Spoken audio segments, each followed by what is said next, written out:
All eyes are on the Commanders training camp, and with the news yesterday and his appearance as of today, we are in day 8 of training camp, and I had to bring in some of the best content creators in the community to talk about not only day 8, but why this wide receiver room now has been not just elevated from the floor, but to the ceiling.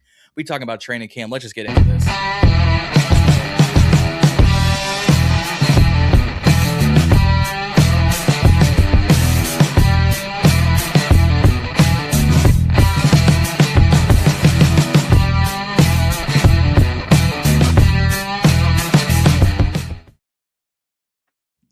What's happening? What's happening? What's up? Thanks for What having up? us, John. Yes, it's always a pleasure to be Always. on Ballin In Burgundy. Yeah. Hey, it has been a weird time. In the last 24 hours, we signed a certain wide receiver who's sharing a number with a safety who was on the fringe of making the roster. So it's a weird training camp already. He can go ahead, give it up.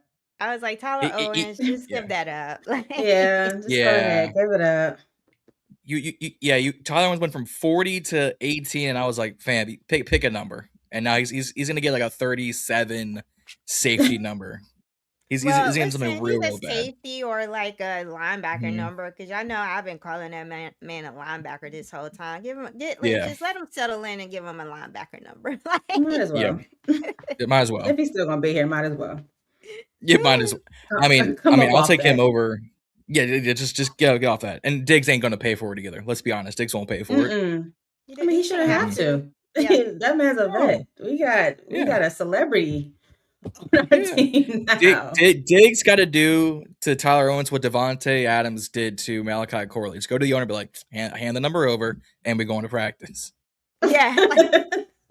Like we ain't paying no $1 million. I didn't pay for no number. I just went to ownership and was like, this is what I wanted.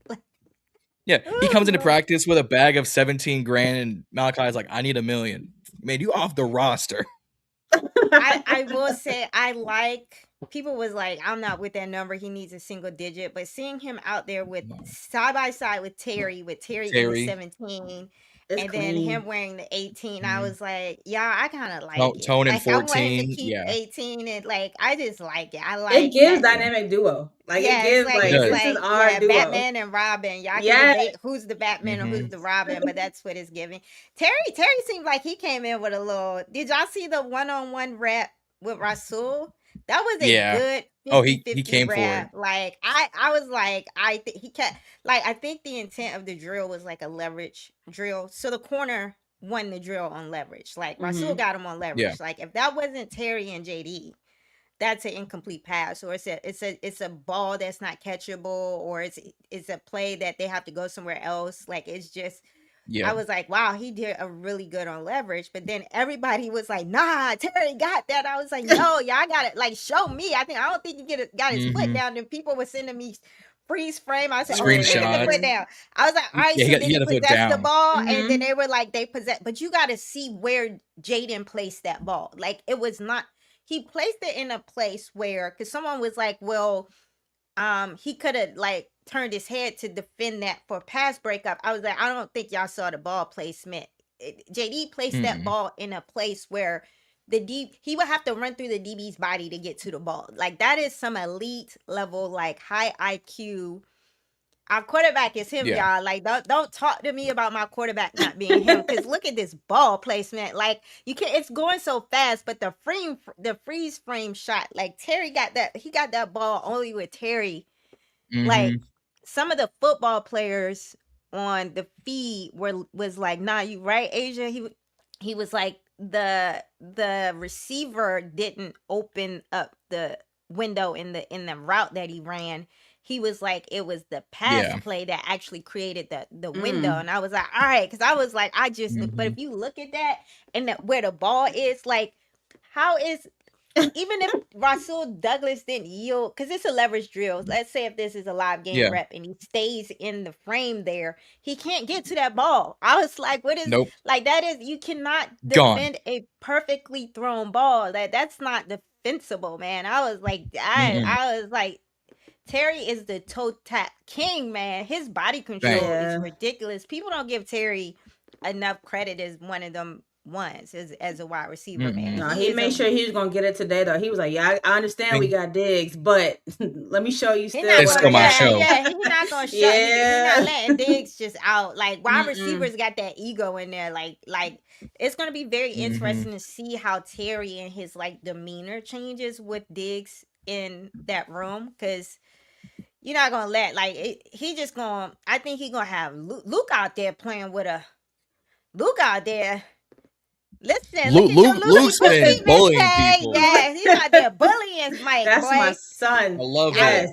Yes. Look at the bully ball. I was proud of Luke. He got a little swag to him this year. Like he came in like, I'm taking this, whatever role that's here for me, I'm taking it. So yeah, I'm really happy with the room now that we had Diggs.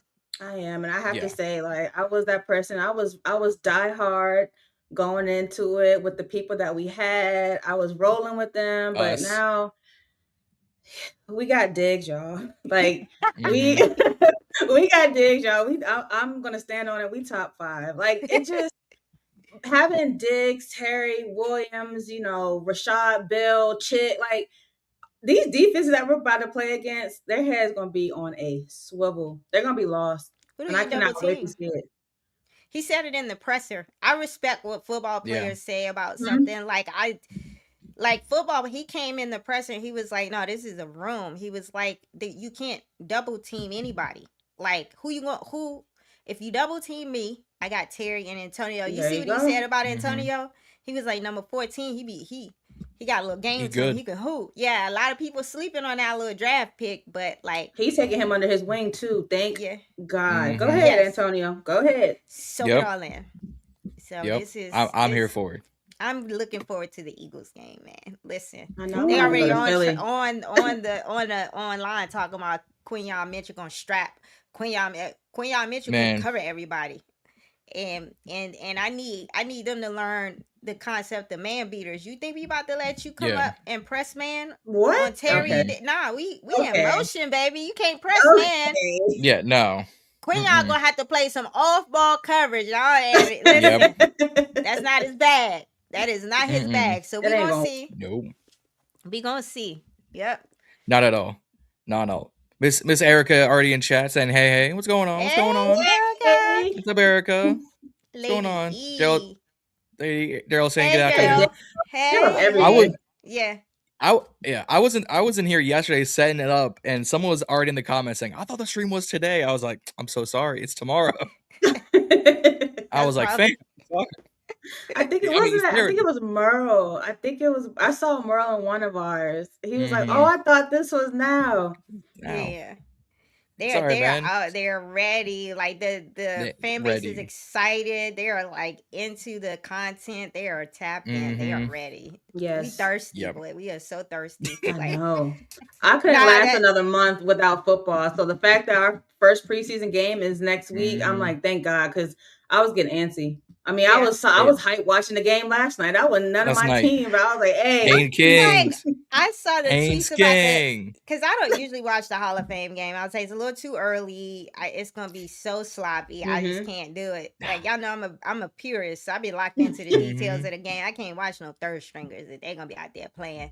Nah, they were prepared. They were hooping. Like they were. I was like, people was like, Carson Beck. I was like, no. Carson Beck will always slink. That was not his problem.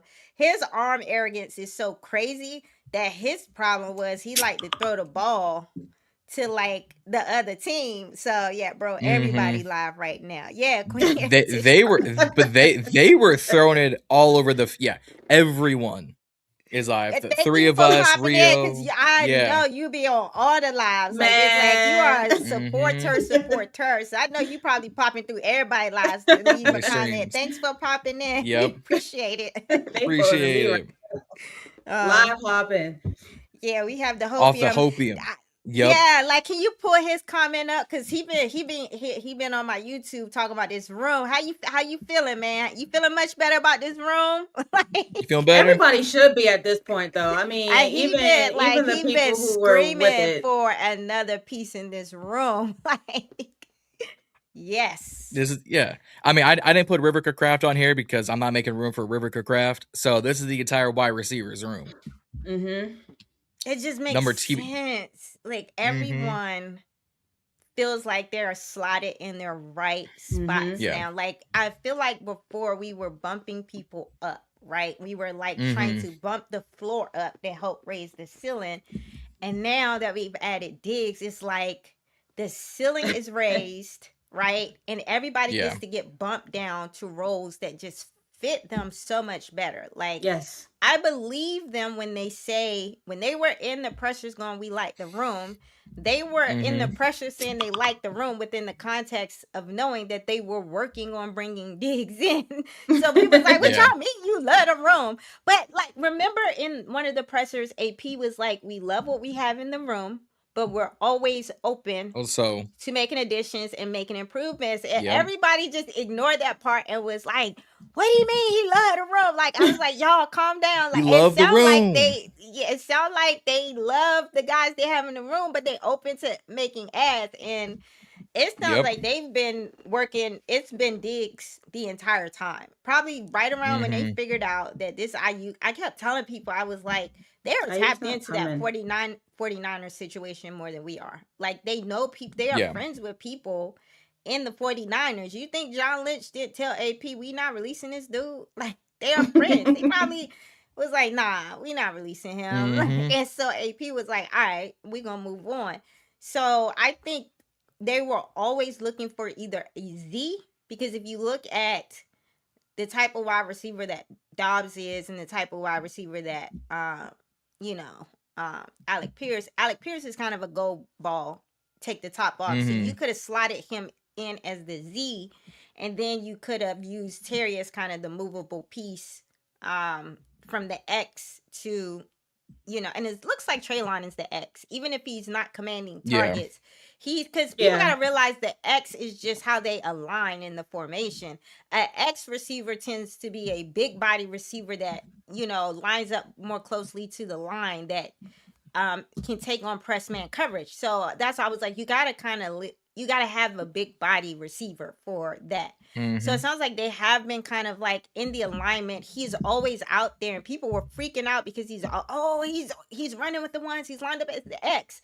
And then when I went to practice, I was like, oh, he ran a clear out routes. Like, he was not being targeted. I was like, I see what they doing. Like, he's just an alignment piece. And if he ends up being open because of all the other stuff, then he's an option. But he wasn't really, from my observation, Treylon wasn't high in the progression read. And I was like, okay, each guy in the room has a role in the alignment in terms of like what they're doing to help kind of clear out things for like Chig and Terry and different type of route concepts.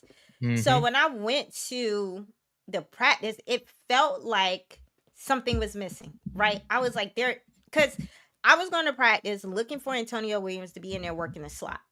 And he was still running with the twos. And then they were kind of like bringing him up to kind of like the ones in select packages. Because you were there, you noticed they would bring them in for like a package on 11-11 and then for a quick second and then send them back down. So I was like, okay, he's not getting target share yet, but they have created some packages for Antonio. So Antonio's going to get used. But I was like, I was like, somebody else coming. Like, I was like, I left practice. I was like, no, Diggs is definitely, when it started the rumors were starting to heat up, I was like, no, Diggs coming. Like, they working on that. Because, like, just what I saw of the install, my naked eye was telling me there's a piece missing here so because they were doing stacks and bunches, and I was like, oh. And they would have a different receiver as kind of the third one in the bunch. It would be you can't hear me? Oh no. Okay. So they would switch out. They would switch out who would be in the stacks in the bunch. So sometimes it would be Diami, and then sometimes it'd be Antonio. It was different people. Sometimes it'd be Luke. But in that stack, what was consistent was Terry and Luke. So your Z and your power slot, those were the consistent people that were in the bunch of stacks. And I was like, the slot is there. There was one more piece missing in that bunch formation. I was like, no, we definitely getting Diggs. So after the practice, I was very convinced more than, and people were getting on me because I was letting Nikki have it. I was like, Nikki, girl, yes, you are right. The wide receiver is not getting separation, but girl, you're not telling nobody about this back end coverage. They bracketed there are no throwing lanes. Like, the linebackers are fast and they are long, and they are using the speed and the length to close speed on the passing lane. So, like, and then the front seven is getting after it. So it's like you need a sudden separator, and everybody does not have that skill set. There are a few guys in the league that have that skill set, and I was like, I don't care who you bring in the room. Based on what I'm seeing in this back end coverage, they're going to have to work to get open. Like, period. Yeah. We are, even if we add Diggs, you have to understand this is where we diminish what a Diggs can do. Diggs is diagnosing the coverage, right? He sees it the way the quarterback sees it, and he knows how to adjust his routes to find those voids, right? And so that is a very unique skill set that only a select few of receivers have. So while she was right, we needed a Diggs, I was like, girl, you got to put some context to this. Like, they are catching passes. It's just like, they were moving the ball. People were catching passes. But when you started getting to that red zone situational drill, these were the tightest of window throws, right? So it was like, it just depends on what drill situationally they are working. That defense gonna be an elite red zone defense, is all I'm telling y'all, based on what I saw. That's gonna be an elite red zone. They got nothing but linebackers in there, shutting down, closing throwing lanes. They are using length, and they are getting real physical on these receivers that are running through the zone, and all, you know, so people is like, I keep hearing Chig dropping passes. I say, y'all don't understand. Chig's got an edge rusher draped all over his body and coverage. It's physical. Like, JJ just dropping in coverage for no reason at 6'3", 245. They got edge rushers dropping in coverage. Like, y'all gotta, like, y'all act like Diggs, y'all act like he out there on Mikey or something. No, they put big bite. They put that. I seen on one video where he was coming off the line to go to the flat, and the overhang defender was Leo Chenal. Boy, when Leo Chenal pressed him, he literally threw Chig out the way. And if you see Chig's a big boy. He flicked Chig to the side like he was a nobody. I was like, look, man, good luck, Makai Leonard, and everybody else, little slots. Oh, please. And Devonta Smith. Please. Okay, them linebackers are covering, and they are getting physical when those receivers come into their zone and match. Oh man, like, it's crazy. So I feel really good about the room. What about you, Kay? I'm gonna say ditto to everything that you said, but yes, I feel really good about the room. Now, like I said, I was high on it, but now just to what Diggs can bring, everybody's been asking for that sudden separator. We have that. I love Terry with all my being, but he just was not it when it came to that. He was good. He was even, he was great. But as far as bringing Diggs in, for one, I am very happy for Terry, because now he can probably get those 10 targets or whatever. I'm not even worried about the yardage at this point. I was, but right now I don't care who it is, because everybody's going to eat in this offense. Everybody's going to eat in this defense as well. But what Diggs brings, like Asia said earlier, like, just who they gonna cover? Who they gonna double team? They double team somebody else gonna be open. Not to mention, we have dynamic running backs that can also catch out of the backfield. Bill has been working on that. We saw that at training camp. He looks really good. He also looks really good running. Rashad White, we already know what he does. They even had Kaytron Allen catching passes. So, I mean, no matter where you look on our offense, like I said, we top 5 easily. Yeah.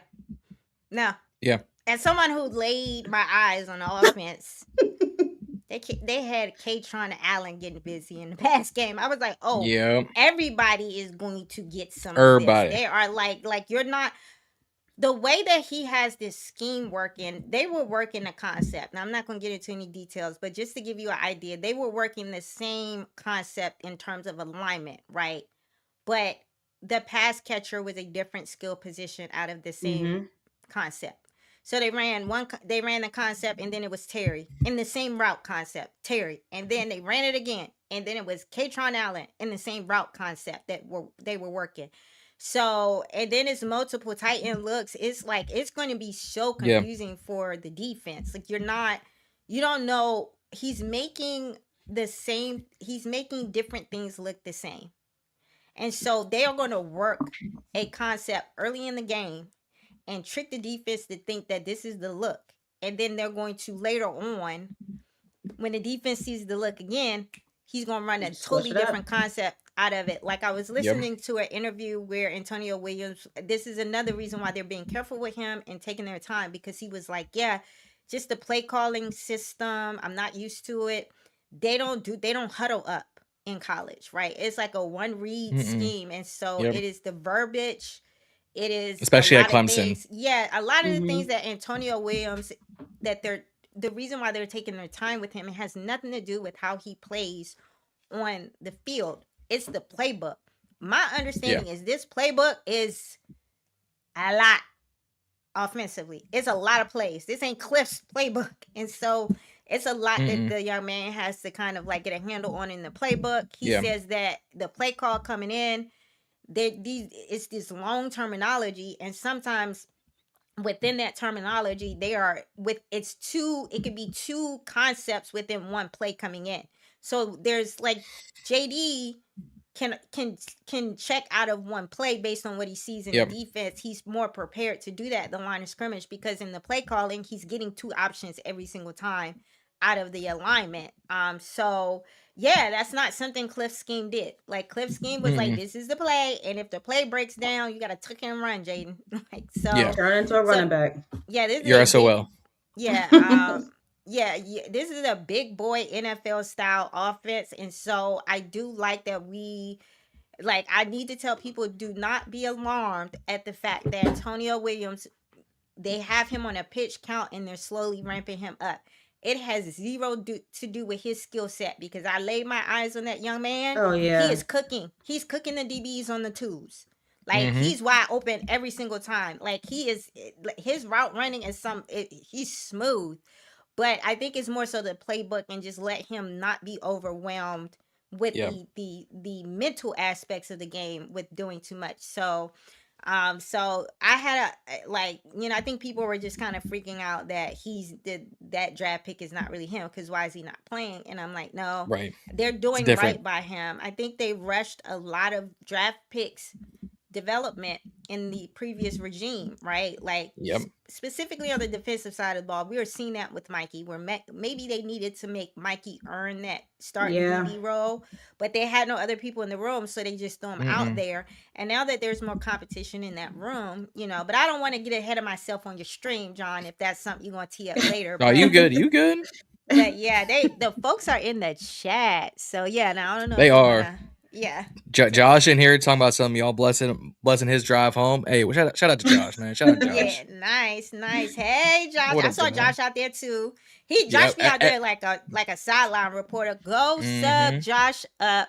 He's out covering there with the his notes. He's covering it like a beat reporter, y'all. So if you're not following Josh, I gotta go follow him. He takes this very serious. Not saying no one else does it, but like, to see how Josh conducts himself and his professionalism out there, it was very much giving beat reporters. So hopefully Josh was one day. Josh was our Grant before Grant got in here. Yeah. That's the best way I can put it. Josh was our Grant, and that's no slight to Grant, because I love Grant, but Josh has been in there since I've known him. So yeah, like nothing but love for Josh right there. Someone, I had to scroll up a little bit. Someone was saying if they reach their full potential, it won't be. It won't be. It won't. It won't be. Not at all. Jayden gonna show a lot of starters and have a lot of targets. A lot of targets. I mean, your 2 starting running backs, 3 starting wide receivers. Dare I say 3 starting tight ends if they're gonna throw Yankoff instead of Bates.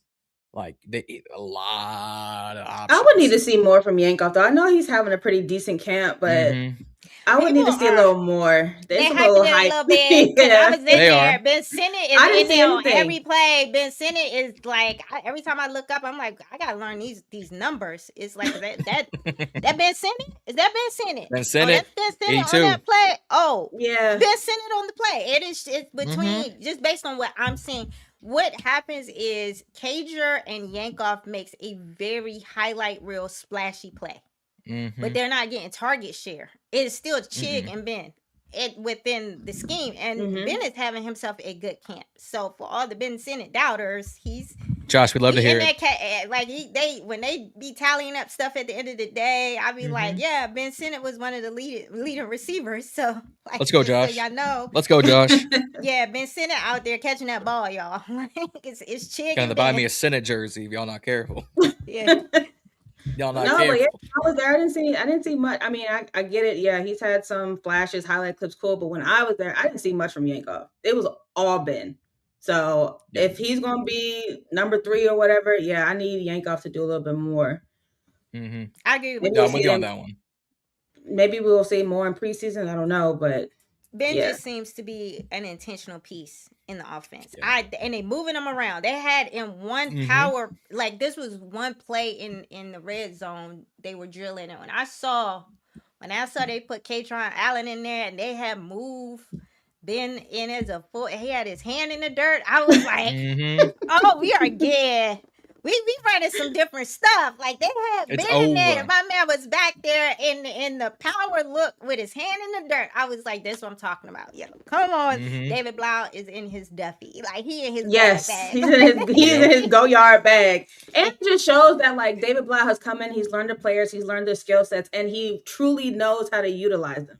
That's what I appreciate the most about David Blough at this moment, because we all know what Cliff. I'm not gonna say did and did not do. We all know what Cliff did not do.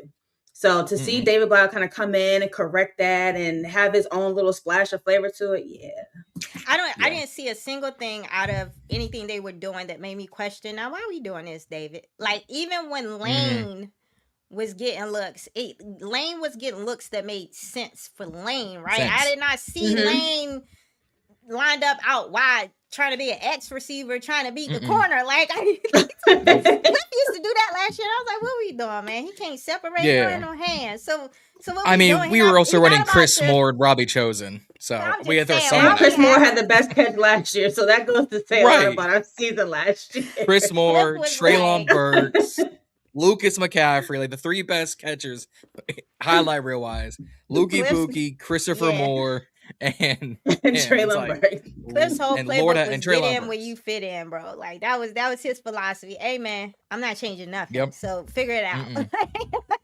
No, he's like, go out there and make me look good, y'all. Y'all do whatever y'all got. Yeah. We ain't got no. I need to justify $5 million. Y'all go figure it out. Yeah, I like what No Affiliation said. Defense gonna be stingy, and I agree with that. Yeah. Hard to get off the field. Yeah, long drives and long I hope so. Based on what I saw, Jayden's going to be what I saw of the. Now, listen, if y'all want to worry about the back end, I can't make you not worry about the back end, because I see the tweets coming out and it's nothing but Mikey getting torched. So I feel y'all.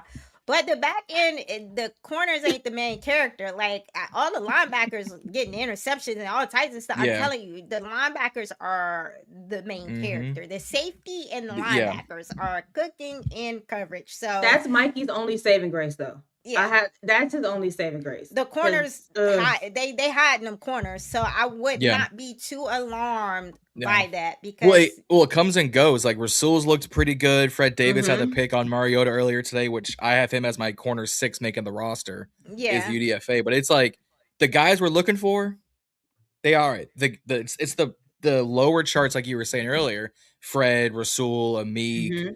I think Vigors had one earlier in the season. Yeah, I think we're just looking for the starting corners to be like securing their roles. Ready. And I think people don't realize that there was no competition in the cornerback room. So you have Mikey and Trey, and who else were you going to go to? So these are actually good problems to have, y'all. Like if Mikey's out, Mikey's not having a particularly good camp, and they're trying him everywhere. But that's because he's like, they got, as much as y'all want to pick on Amik, the inside is like Amik cooking in camp. Like he is sticky in coverage. Rasul Douglas is sticky in coverage. So there's just these other player names that we're not used to, that we thought they were bringing them in to be backup. And no, Amik and Rasul have played a lot of football in this league, and this is starting level talent that they are bringing in the room to challenge Trey and Mikey. So Devontae gonna put the best players on the field. But that front seven, I had to tell someone the front seven is like, there are a lot of, this would have been a sack in the real game, right? Absolutely. So the front seven's getting after JD. They're getting after JD, and they're just letting the concept or the play out. I remember with the Houston Texans coach was like, we gotta like sit Will Anderson down. He's so disruptive in practice. The offense can't get through the concepts, right? Odafe, Owe, and the edge rushers are getting to JD. And what they're doing is they're just having to let the play out so that offense can get through the practice and run their stuff. Now, this is not anything against the offensive line.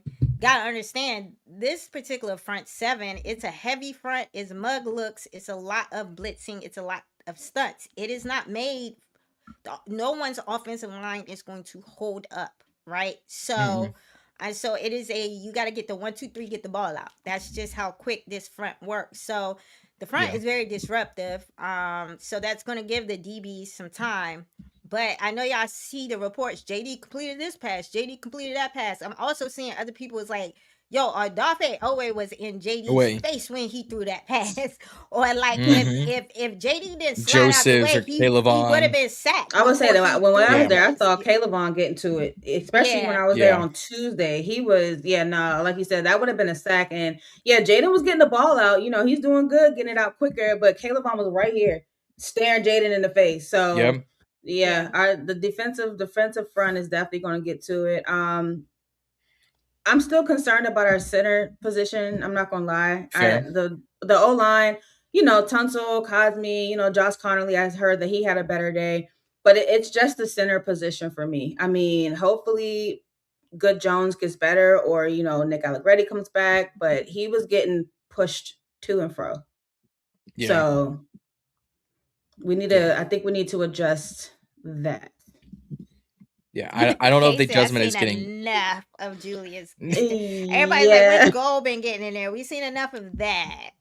I think he was getting reps. I think Golden was getting reps with Mariota. I don't know if he got any with Jayden. I think it's the playbook. I think the playbook is a big boy offense. And because someone was like, Golden must suck if he can't I think they're slowly ramping up these rookies on the offensive side of the ball. Because I think the playbook is a lot. And rightfully so. Yeah. Rightfully so. I mean, they're rookies. But we gotta do something at that position. And it's very different from a Big Ten perspective at Michigan State. It's very different from an ACC perspective with Clemson for him. It's very different than even an Ohio State perspective for Sonny. Is like Sonny's had a tremendous camp, but I'm sure there's been a play or two where people haven't reported it because I've seen everyone go back and forth. It's like Sonny's had a great camp. There might be one camp where he just doesn't, and we're gonna go, oh, he's still learning the playbook. Yeah, they literally rookies. Had to tell Sonny to stop thinking. No, he's trying to be a perfectionist and not make a mistake, and that's why you haven't heard about him making mistakes. And DQ had to give him permission to. This is the time to do that. Like, no, you're not going to get. You're the 7th round pick. You're not going to get benched if you make a mistake. He don't I need you to stop thinking, play fast and free, and if you make a mistake. Good, they're trying to get him. And I said this in a tweet. I was like, it sounds like Sonny's body is getting him to the play faster than his mind. So it sounds like he is still thinking too much, and he's such a freakish gifted athlete he can be a slow processor and still make up ground on people. And that was the argument I was making with someone online about Mikey. I said Mikey doesn't have the physical gifts or the speed to be a slow processor. And I was as they talk about Mikey being this high IQ corner, but he is thinking too much. He's processing. It doesn't translate. Yes, it doesn't whatever he was doing in Michigan, the speed of the game at this level is too much for him. Yeah. And so and I noticed with him, I said he tends to process in a linear way. So his feet are like seated. They're like stuck. And so he has to read first and then it's too linear. So I got to read it first and then I got to go. And I'm like, hey, bro, you got to move your feet. You got to move just when that receiver moves and start running with them while you're still processing. He has to process first and then move his feet. And by the time he processes, the receiver done he gave up leverage. It's gone. And I'm like, and you run a 4.5 40, you don't have the speed to recover. Right. Like, so Mikey, I think the gifts are there in terms of him being a corner. Like I think he can play corner, but those are little things in his game that they have to work out of him. Like he's not fast enough to be a slow processor, and it feels like he's processing a little slow. You know, and I was shocked at that because Mikey's supposed to be he's supposed to be shining in this. Yeah. He's supposed to be. Yeah. Yeah. And that's, and I don't want to say that it was a bad piece of him coming out of college. And yes, that was 3 years ago. But Harbaugh was an NFL coach before he went back to Michigan. And he's coaching the Chargers, and that is not a good defensive unit in LA. The essentially the LA Clippers to the Rams, LA Lakers. But that Chargers defense looks significantly better with Harbaugh at least having a defensive purpose, because I can't name you, outside of Cam Hart, who was the same draft class as Mikey, a corner out there that's locking-ish up, but Cam Hart looks fine. So I don't know if it's, like you said, the physical attributes, if it's the IQ. Said that at Michigan they had Mikey doing very specific things, so he was kind of like the rover of their corner room. So think about Lugo as a rover, as a linebacker. He was kind of a rover as a corner, and they just let him kind of like react and rob. Yeah. And I'm like, that's not how it work up here at the NFL level. The way you are describing what Mikey did at Michigan is you sound like you're describing a robber, and that's a safety. So there's talk online. There's talk online saying that, hey man, Mikey might need to be moved to safety, because he needs to see too much before he reacts. Like he has to play so far off ball. And I'm like, hey bro, that's not how you play corner in the NFL. Somebody was like, well, that's what he did at Michigan. I said, and I understand that is what he did at Michigan, but he got drafted to be a NFL corner. He has to play corner. He got to learn how to cover he got to hold up on the boundary, and he is small, and he can't be the small defender that can't cover in the slot, and it's showing that he can't cover in the slot either. So it's like, bro, you have to play like a traditional corner in the NFL. You can't just rove and rob. Like that was whatever was going on at Michigan. That's not what we got going on here. So they got to figure that out, but that's a little bit on the previous regime, because the previous regime told us that Quinn was a Pro Bowl safety. So I don't know what Whitman was looking at with some of these dudes. So if Mikey doesn't play, if he can't play corner, do we move him to safety, or do we kind of just say he backup depth piece? He be corner 4. Yeah, that's package use, which is crazy. Which is crazy. That's wild, because he's led our team in interceptions the last like 2 years. Actually, I think longer than that, because I think he had more than the past 2 years of Ron's regime. On those interceptions, you got to look at where he's so far off ball on those interceptions he gets. Like he has, like it kind of looks like it's a zone look sometimes, where he's covering more space than he is covering blocking up a defender. I don't think I've ever seen, outside of that one Detroit play where he kind of was getting beat, and then he read the route concept, and he just beat the receiver to the route. So so I didn't see that one comment that y'all know I don't like to ignore the comment. That might be a good move, considering Mikey's interceptions are typically in zones and lurking situations. Yep. Right on the money. As soon as you started talking, he came up, and I was like, well, this goes hand in hand. Like all of the guys that played football before, they're guys who actually follow me that play football. They all in my mentions like, buddy, need to play safety. Like I was like, dang. Ooh. Mikey needs to get out of his own head. Pivotal year for Mikey, learning a new defensive playbook. Hopefully it turns around. I mean, look, Rasul's kind of already taken his spot. Rasul kind of came in and said, I'm corner 1 until Trey comes back. And even then, it's Trey and Rasul on the outside and Meek on the inside. That immediately moves Mikey to 4. If Fred Davis, or they keep, Hamilton, or God forbid they keep Viggers on this roster, they have him down in the slot now, because he got a few days on the boundary and he was getting torched, and so they just took him out off the boundary, and they put. So I saw one alignment today where it was Trey back in there on the boundary with a Meek on the boundary on the outside, because I'm telling you, it's his feet, y'all. Like. A Meek is shorter than Mikey, but a Meek can do Amit can walk and chew gum at the same time, so he can process and move his feet. So he stays with the receiver. I'm telling you, I'm like, bro. He can though. I said, Mikey, how are you processing like this, giving up leverage, and then you trying to turn around and close in on it? Once he reads it, on that clip that was going viral of Terry's a long strider.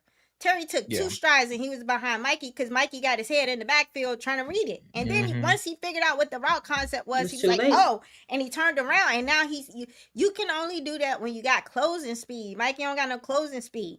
And so they ran that same concept. So Terry beat him first because I was in there. And then they did it the same thing over and over and over again. He knew what the route concept was, so he was able to move his feet. He no longer had to process. And so on the next 2 plays, he got the pass breakups because he wasn't reading it. He knew what the route concept was, so he was just playing on instincts, and he was moving, and he was getting the pass breakup. And I'm like, good God, Mikey, processing slow. That's what's happening. I was like, what's going on with him? And that's when he knows the route concept and he knows it, he moves. It is when he is like not comfortable with what this is about to look like.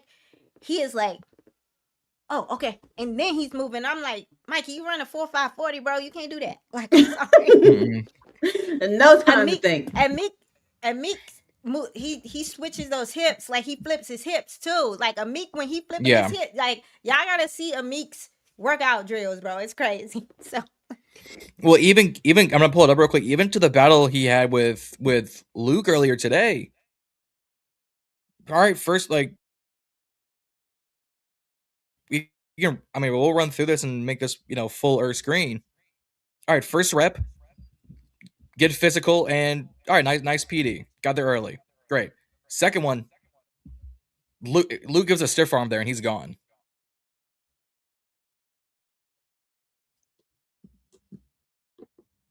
Did I go mute? Mikey moving to safety. It might be your Wi-Fi. It's going slow. You know how stream when you try to like sometimes it's choppy. Janky. Yeah, sometimes I who was having issues with this on their stream?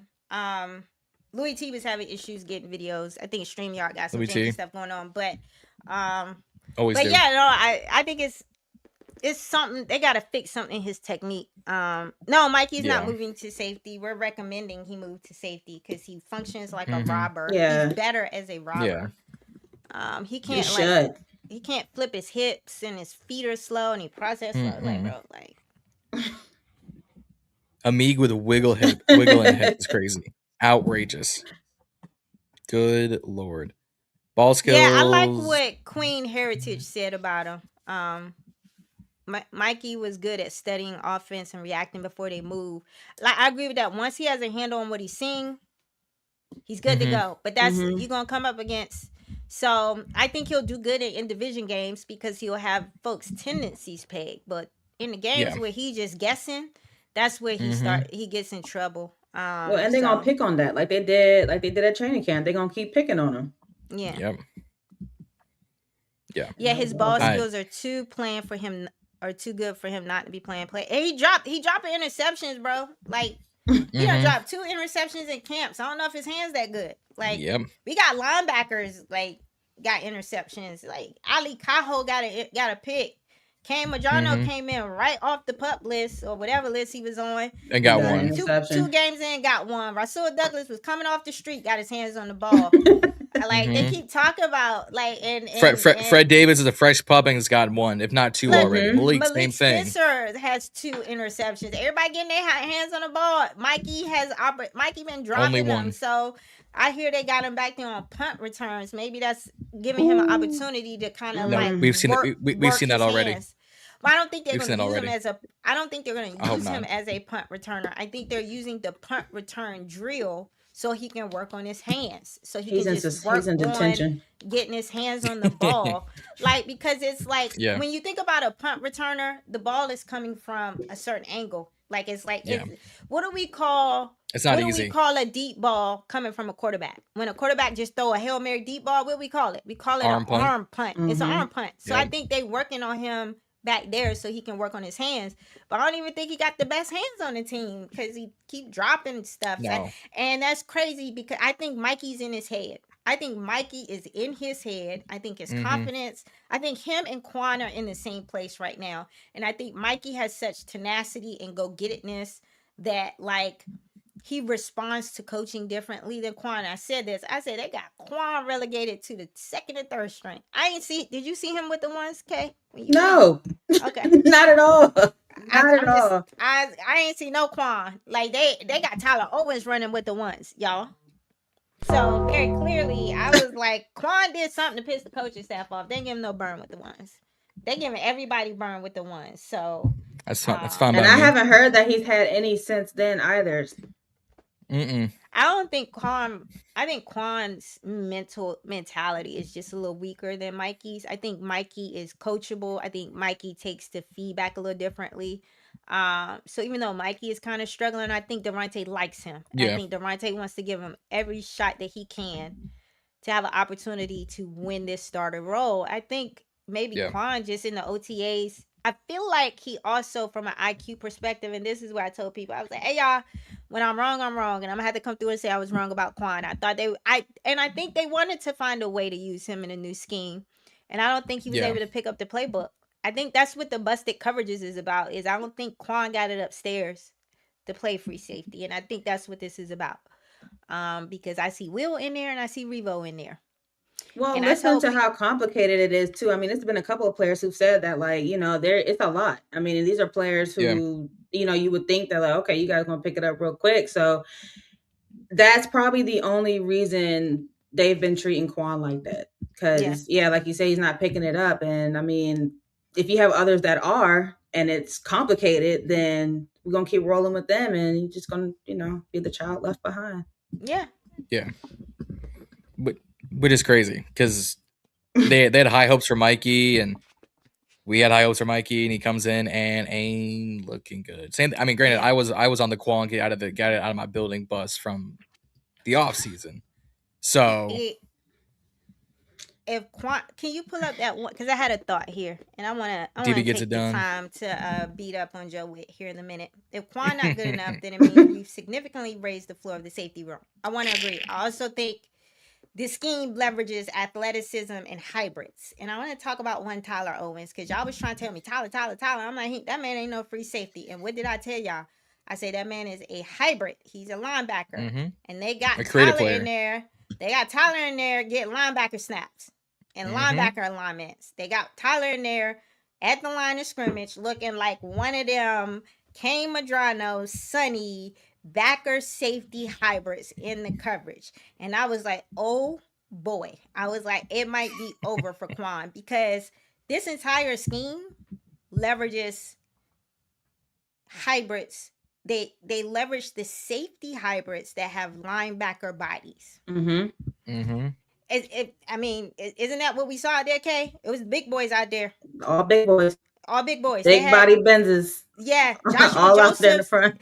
Yeah, they got our outside linebacker edge rusher covering the overhang, Joshua Josephs on tight ends. So I was like, usually in some schemes, you will put like that overhang is like a slot defender, so maybe a DB type. They don't really give a lot. The DBs don't get a lot of overhang slot reps, right? And I remember I said that's where you would put Quan.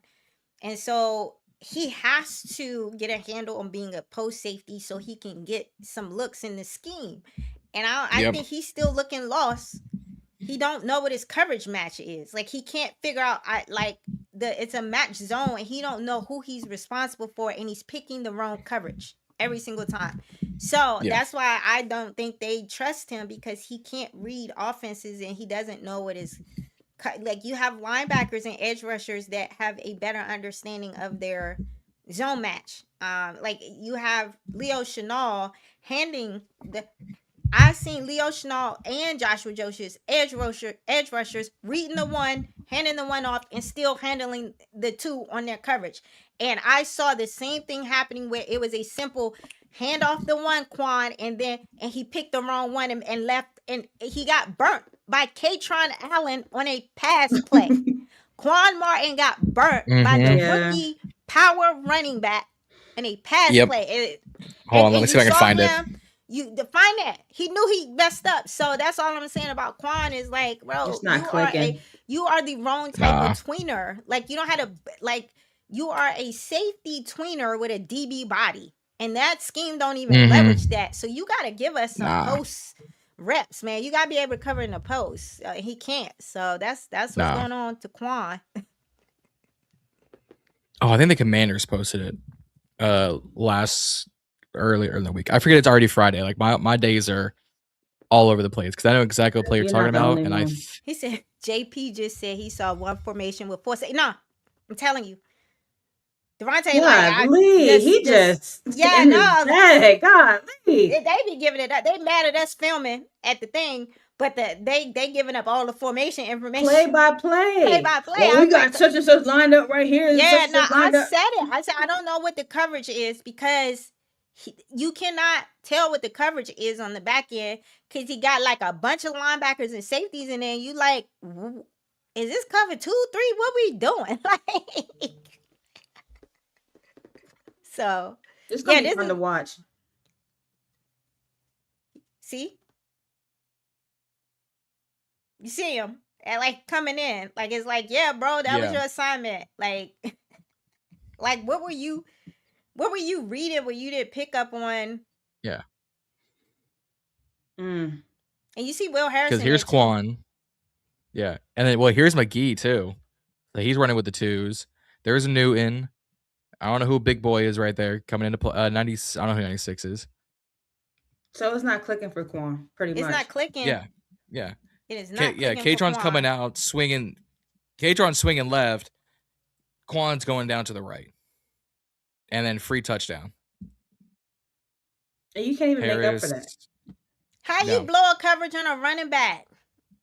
It's only so many route, like it's only so many route concepts, Quan, that a running back can run too. He act like he on digs with somebody, and he act like Katron Allen out there disguising the stem of the route or something. Like I don't like, bro. Like, what are you doing? So that's why he's still running with the 2s and 3s, man. And that's why everybody coming out of camp like, I don't know, Quan looking like a cut candidate. People already had him as a candidate before we even got into training camp. I forgot he was a Revere draft pick. You know, they've been getting them Revere draft picks out of here. I forgot that. When people were like, he getting cut, I was like, wait a minute. They said they fine with Quan. Hey, look, they telling me they fine with Quan. They ain't draft no safeties. I was like, and I think they were fine with Quan. And until it got to that classroom portion, and Quan couldn't get a handle on his scheme. Can do it. Like, but to see Revo playing safety means we are choosing to play the best player. Yeah, the new defensive coordinator don't care, bro. Like, he putting the best players on the field. That's why I'm like Mikey at risk to lose his job. If Mikey not doing he don't care that's Mikey. He like Mikey, but Mikey, you cornerback 3 or 4. You're not cutting it. Yeah. No, they already. I still think we draft. No, they already came out and said that it was going to be Carnell Tate. Yeah, it was Carnell Tate. Tate said it was going to be Carnell Tate. Yeah, no, it was going to be Carnell Tate or Sonny. If Sonny was there, they were not any pick from Ohio State. And I heard that the only secondary player that Devontae Jones was interested in, and take this for a grain of what you want, because this was somebody arguing with me. They had intel. Was Caleb Downs. Oh. Yeah. And now that I see how that this scheme is very safety, the scheme is safety linebacker heavy. They were never using that high of a draft pick on a corner when the scheme don't feature the corners. So they taking linebacker, safety, wide receiver. That's just based on I have enough information to know Delane was never. They weren't looking at that man. It was going to be Ohio State. Somebody said, I've never seen Revo out of position. The only time I seen Revo confused is when the whole defense was confused because Joe Witt ain't had that call in there and they ain't know what they was doing. But Revo, that's why Revo, like this is I heard Dan Quinn say Revo has earned the snaps in that role because of his communication and IQ. And this scheme requires a lot of communicating because they are changing the looks. Pre-snap, post-snap, there's a lot of shift in the movement happening, and they need a quarterback back there in that safety group, and they don't trust Quan. What were they not doing last season? Communicating. It was too many blown coverages and people were confused. So they don't trust him to be back there. So we done hijacked your stream. Did you have other stuff? I'm sorry. That's y'all right. know I get the No, yapping, this is fine. You usually got your little agenda and everything. My bad. No, you good. Jumping around, having a good time. I'm like, all right, good. Doing some of the work for me. I'm good with this. I'm gonna let you get your stream back on track, John. My bad. No, you good. You good. Hey, we were talking camp anyways. The only thing I was gonna throw in is as soon as I saw, because I was on Grant's channel in the comments section. Says what Wednesday when we signed Diggs. I first tweeted that we got Diggs, and my second thing is I need to pull this up for stream purposes because immediately as soon as I got Diggs, I said, I know I'm going with this next clip. The 2025 first team All-Pro baby father, Stefon Diglett, use TM28 Diggs. Is fighting to get his brother on the team. We're not getting Trevon. Did he say Diglett? Yes. Yep. Y'all gonna have to. That's my wide receiver. We can't be making jokes about our own wide receiver. It was funny when he went on our team. We got to dead all the Diggs jokes, y'all. Like, get it out your system. That's my wide receiver 1B. Y'all not just like y'all be out here. I know somebody corrected me and was like wide receiver 2. I said no, 1B. Like 1B. 1B. That's 1,000-yard wide receiver. I'm not calling no wide receiver 2. Y'all crazy. Like ABJ. Chiseled is undefeated. If you follow my channel since the jump, I've had Chiseled on the show and I've used Chiseled clips. It is perfect for every situation. Oh, trust me, best believe I've got new stuff. I've got new stuff ready to roll. No, you good. We're not getting him. Stop it. I saw what Dan. I said, no, you not about to sneak Trayvon Diggs. Oh, y'all know that's Dan Quinn. Oh, you heard him in the presser? Yeah. His brother texted me. His brother texted me. It was cool to coach two brothers. I saw that and I said, I was like, absolutely not. We starting off on bullshit. How the fuck? He tried to wait for the final roster cuts, and he gonna sneak Trayvon on in there, and we gonna see Trayvon on the sideline in street clothes like we be seeing Sam Hartman. Trayvon about to be the other morale person. You know, they keep a couple of morale guys in the room so that so they can have Trayvon uniform. We know that he gonna be right here. Trayvon's going to be one of the best health promotion pieces in this this nutrition room. That'd be one of the best nutritionists we got on the roster. He will not play a snap for us. I mean, Dan Quinn did say that AP he hinted at AP not being done in his press. He's always, looking to build. So, man, I need you to build up some of these young guys. I need y'all to build up, Malik Spencer to take over Quan. I need y'all to build up Fred Davis to take over for Hamilton. Yeah, they got some talent in UDFAs. So I think they're committed to that only because when I was talking so they've been kind of pairing them up. So they've had Jayden Bradley being mentored by Terry. They've invested a lot of they linked up they have identified a few. That's why I feel like if Malik Spencer doesn't make the 53-man, he's making the practice squad because Malik Spencer in the interview said, I've been working closely with Will. So they've paired Malik Spencer kind of up with a vet in the room. You're just smart. So when they've linked a few of these UDFAs with, I can tell there's certain ones that they've identified. I think they want to have high-level practices too, or a high-level scout team, and they don't want that drop-off. So Jayden Bradley gonna be cooking dudes in practice and scout team. You're gonna have Malik Spencer that can play. There's not gonna be a drop off. So I do think that they are identifying a few of these UDFAs to keep the level of play high on scout team and practice squad as well. So I think even if Malik Spencer doesn't make the 53-man, he's slotted for the practice squad. Somebody say I'm still concerned about the defense. Don't be concerned about the defense. It's someone. Don't be. It's not so much better. Yeah, it's not Joe Witt's scheme, y'all. I don't think y'all understand how bad that scheme was. This is not Joe Witt's scheme. Bad. They are stressing. They're stressing Jayden out in practice.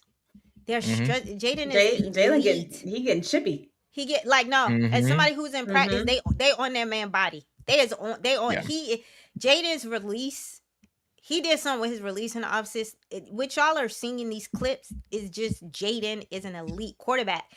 Like, please, I'm tired of hearing about people being concerned about the defense. I'm not listening to that no more. I'm not. As somebody who's went out there and seen them bodies and seen the speed, like, your concern about the defense is you're carrying over concerns from personnel that's no longer here. Half the players that was in Joe Witt's scheme not even here no more, and we not running Joe Witt's scheme.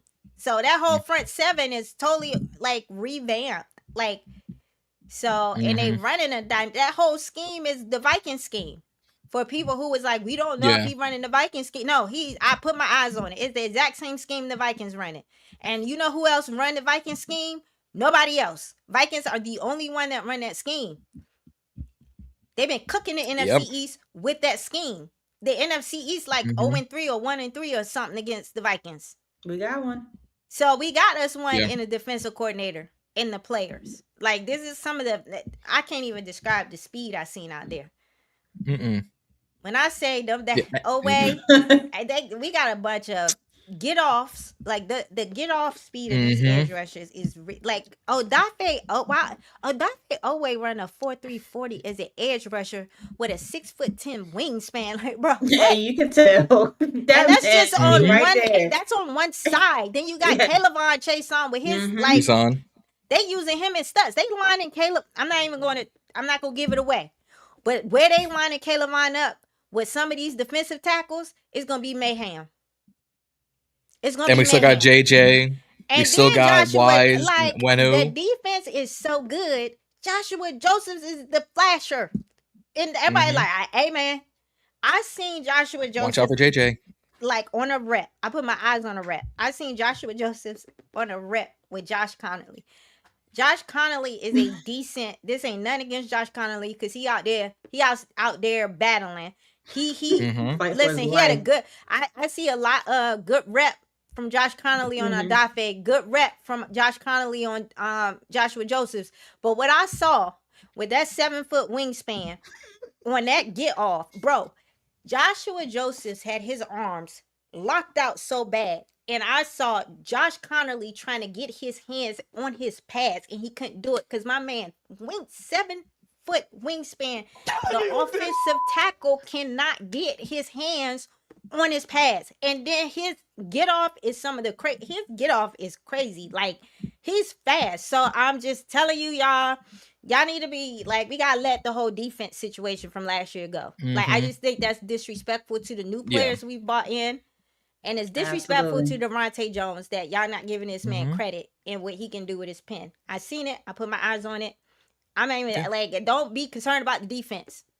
I mean, we shouldn't be, to be honest, we shouldn't be concerned about anything. Like, we could maybe have our rooms, like I said, maybe the center position, but these rooms as a whole, even the secondary, like, because of the defense, because of the front seven, they'll be okay. It's going to be fine.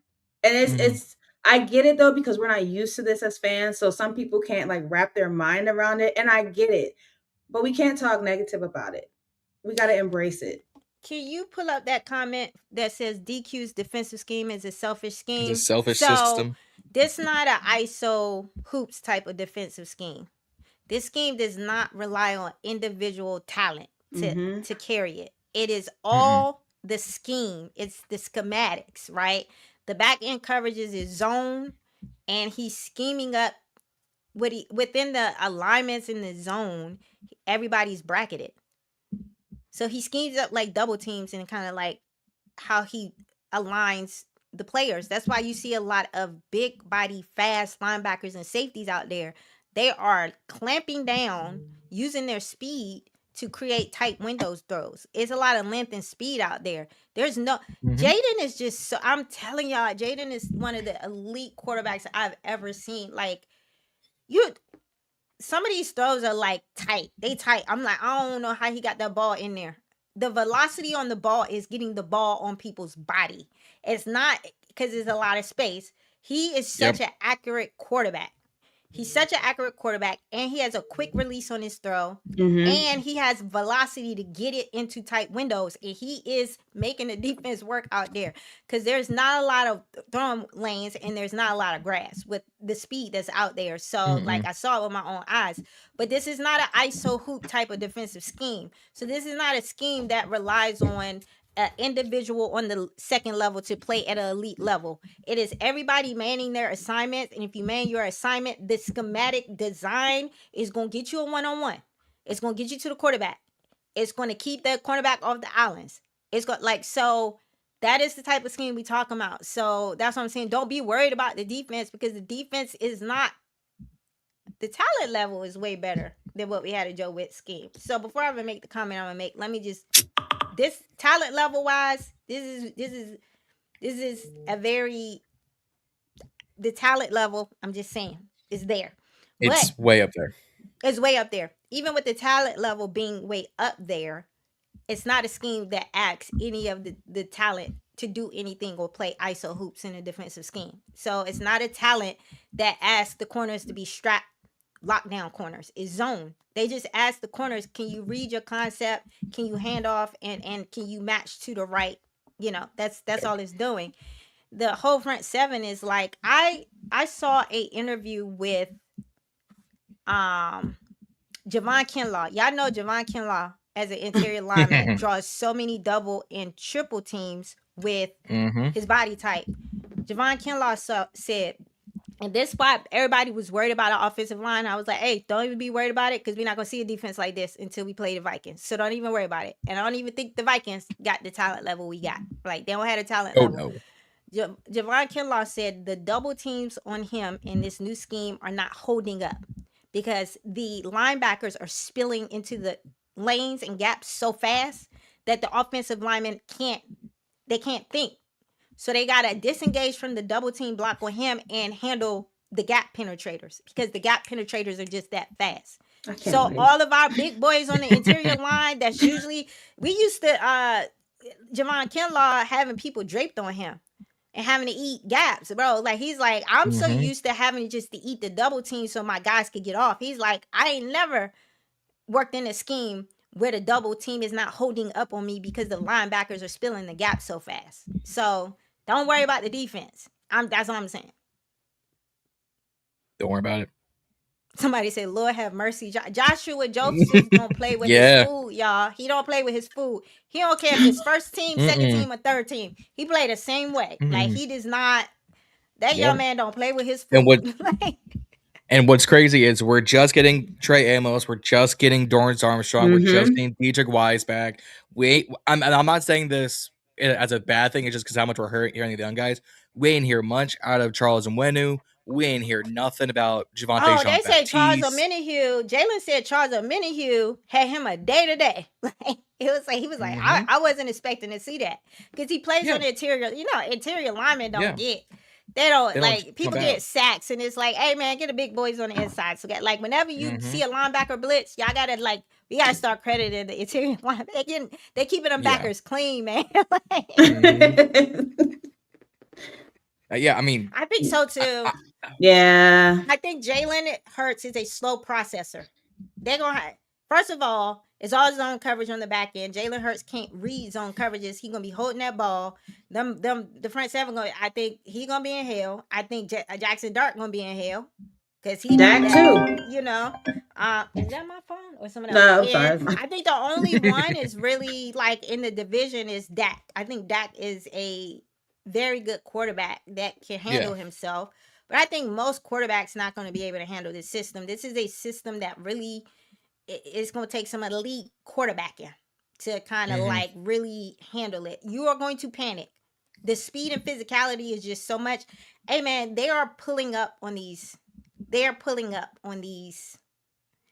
And so like I've seen a few kind of like, hey man, if this was live game rep, quarterback would have been blown up. Bam. Running back would have been dead. Quarterback would have been blown up. The wide receiver on this little screen pass would have been sent to glory. Like they are like Nick Cross. Oh my goodness. Soon as he got the pads on though, they must have told him to, you know what, go ahead. Go ahead. Just kill him. Yeah. Get him. Yeah.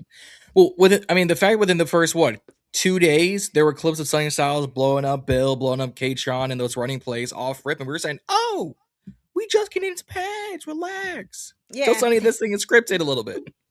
Yeah. So I think the only thing is I will worry about because they're two new systems. So the slow start is going to be people settling into the system and live game action because it is practice. That's why I'm really looking forward to these practices and these preseason games so we can I was talking, Owe was in an interview. Odafe Owe was like, yeah, no, we still fine tuning the defense. We still working out the kinks. And I was like, hey, which bro, is crazy. How bad was Joe Witt's skin where we glazing the work in progress defense? They said this not even a final form of the defense we seen in practice. I was like, that's what I was like. I was like, hey, yo, what? So you mean to tell me like what we just seen? Like y'all had Jayden's life flashing before his eyes. That's not the final form. Yeah. All right. I think people see the clips online and they see that's why I like the Commander's social media content page. I was like, I was in the room for that, bro. Yeah. And getting the highlight reels, I said, nah, like that's why I think the defense stay tired of this practice mess because y'all got us looking bad on the social media page because they're making them boys pull up. They're making them boys slow down. They're making them play at half speed. They take in situations that would be sacks. Like you hear a lot of people going, if this was a real game, that would have been a sack. They're getting practice sacks at this point. And they letting Jayden finish the play out. Yeah, coverage sacks. They're calling it. That's a coverage sack. They just giving them the coverage sack. And then they letting JD, because you got to remember the offense is installing too, bro. They not stopping the play. So they letting the play continue so that they can fine tune their side of the ball. I will say this. It sounds like JD starting to figure out, JD and Blough starting to find the voice in the zone, which means that that's what I like. This is the two offensive coordinators having a chess match out here. So I like to see how they respond because Devontae Jones don't seem like he played. He done retired 2 people off the roster. So I mean, immediately they're like, it's okay. I'm good. The O-line is not a problem. I said that. The O-line is not the problem. It's the defense. The O-line is not the problem. The quarterbacks are holding the balls, y'all, because the coverage is so confusing on the back end. So that's not... Y'all got to understand, offensive linemen out here in underwear, they've only had a couple padded practices. Like, the offensive linemen are just basically... Hey, you cannot judge offensive linemen based on practice. You can't. No. The way that offensive linemen defend is by engaging pads. They can't put their hands on the defensive lineman. They can't. So this is all speed and footwork, and I don't mean no harm. I don't want my offensive lineman ever beating out my defensive lineman on foot speed. Oh God. So basically what I'm saying, in a practice situation where there's not a lot of pads involved, the defensive linemen should be winning their reps because they have the faster get-off speed. Odafe Owe runs a 4.340 going up against Tunsil. Offensive linemen don't, and Odafe said it. Odafe said, they making us work hard. I got to go by what the player said. I know we see it's looking easy. Odafe like, nah, bro, we are working hard out there trying to get off on Tunsil and Josh. Because he said the thing about Laramie Tunsil and Josh is once they get their hands on you, you're not going nowhere. They said them dudes are strong. Like once they get their hands on you, you're not going anywhere. Yeah. And so I was like, that makes a lot of sense in that they don't have like 2 padded practices. Like they can't really put their hands on the defenders. Like once you put the pads on the boys, that kind of levels the playing field. So no, I just can't say the offensive line is bad right now. No. I think the only thing you should be concerned about is the center position, like Kay said. Like and the O-line wasn't the major problem last season either, because I said this on the breakout video I had with Nick and Justin. I had Connolly Jr. as one of my breakouts, and it's not because he had a bad 2025. Yeah, he went through the gauntlet. Burns, Crosby, Parsons. After week 5, 2 sacks, 6 QB pressures, 6 QB hits, playing for the remnants of Jayden Daniels of 2025, Marcus Mariota, Josh Johnson, and he had a practice with a Samuel Hartman. I'm sorry, I will gladly go train out with Big Tunsil in the offseason, get my body right, get a lot stronger, and he fills out his frame too. And I'm not like, for someone in the comments, I'm that suspect. Yo, I'm a heavier set guy. I'm 6'1", 275. I just think it's the length. It's the length. They can't get there. We have Eric Henderson, and I need people to understand that they went out and looked for a prototype. And so I was like, oh. And so the prototype of these edge rushers are their get off speed is crazy. So they're freakishly fast for their sizes. Like these are these guys running 4.5 40. We got like Odafe always 40 speed is faster than Mikey. Just to give you an idea. Like 4.3 40 in an edge rusher's body is crazy, bro. Like you're gonna lose some, right? So I'm sorry. Like it's just, I mean, Joseph. Like, I mean, Joshua Joseph's ran a 4.73, but I'm not worried about that one either. Yeah, it's a sub 540 in a defensive lineman's body, bro. It's just like that's a sub 5. You split. Like I'm not so I'm like that's like so he has his 40 time. You gotta look at his 10-yard split though. That's the true tale there with Joshua Joseph's. His short speed time and burst. 10-yard split. 10-yard split was a 1.68. Yeah, that's where the speed is. It's short distance with Joshua Joseph. So his his bursting get off is ridiculous. It's insane. It's insane. So I think, but I think it's more so, because I think like they're pretty athletic. It's the combination of not just the speed, it's the arm length. So that's why people was like, so like they were concerned about like our defensive tackle, our edge rushers are beating them on speed. I'm like, but these dudes got 7-foot wingspans. I think like Odafe got like a 6'10" wingspan. Joshua Joseph's got like a 6'11" wingspan. I think Kalavon's wingspan is like 6'10", 6'8". So they went out and got long armed, fast bull rushers. Multi-purpose I'm gonna call them all bull rushers, right? And it's like it's just hard. That's why the whole thing with Ruben Bain, that's why his arm length was the big deal. Odafe always bend is crazy. Like he's got crazy bend. So does Joshua Joseph. Joshua Joseph got some crazy bend. So between the two of them, they bend. Then when you have the bend you have to create that distance, and then you throw out like a long arm, like they can't get their hands on them boys. So it's like, basically untouchable. Like look, Josh. I expect a lot of holding calls. Yeah. Josh and Laramie are going to be fine against everyone else's offensive tackles. Ain't too many edge rushers. It ain't too many edge rushers built like these dudes and they physical tools. They were very specific in the body types. The body types are kind of like messing with them, right? And so I just was like, it ain't too many 7-foot speed demons on the edge on a lot of teams. You kind of and a lot of the defensive fronts are running like a 4-3. So it's straight just like it's straight just the edge rusher working a rush plan. And I do think Laramie Tunsil and Josh Connolly do very well with kind of like scouting and reading folks' rush plan. Once you put that tendency and you show them what you're working in your bag of moves, they good. Like that's the other thing that I learned about these edge rushers. There's no rush plan. None of our edge rushers are on a rush plan. There's no the moves that they are doing are so erratic. It's just like, hey, you get off and you get to a spot quicker than so they don't know what rush plan that the guy on the other side of them you can't put a tendency on tape. So it's just straight bull rush. It's like speed, power, get there.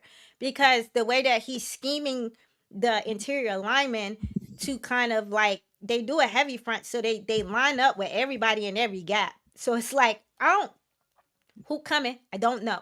And then once post snap, people start dropping out of coverage. It's like, and so the offensive lineman can't be thinking. When an offensive lineman has to think about his blocking assignment, it automatically puts your edge rushers at an advantage. So, these are some of the reasons why you see the edge rushers just get busy in practice. It ain't got nothing to do with Tunsil or Josh or the offensive line.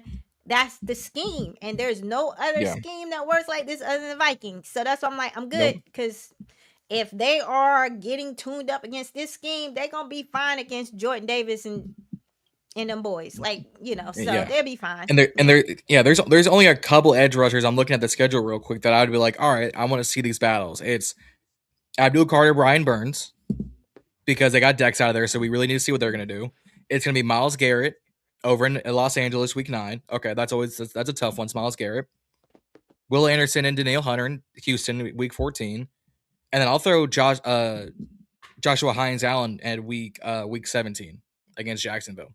After that, Philly, Dallas. I'm not really worried about Liatu Latu and JT Tuimoloau with Indy. I'm not worried about it's Myles Garrett in the Rams game. Yeah.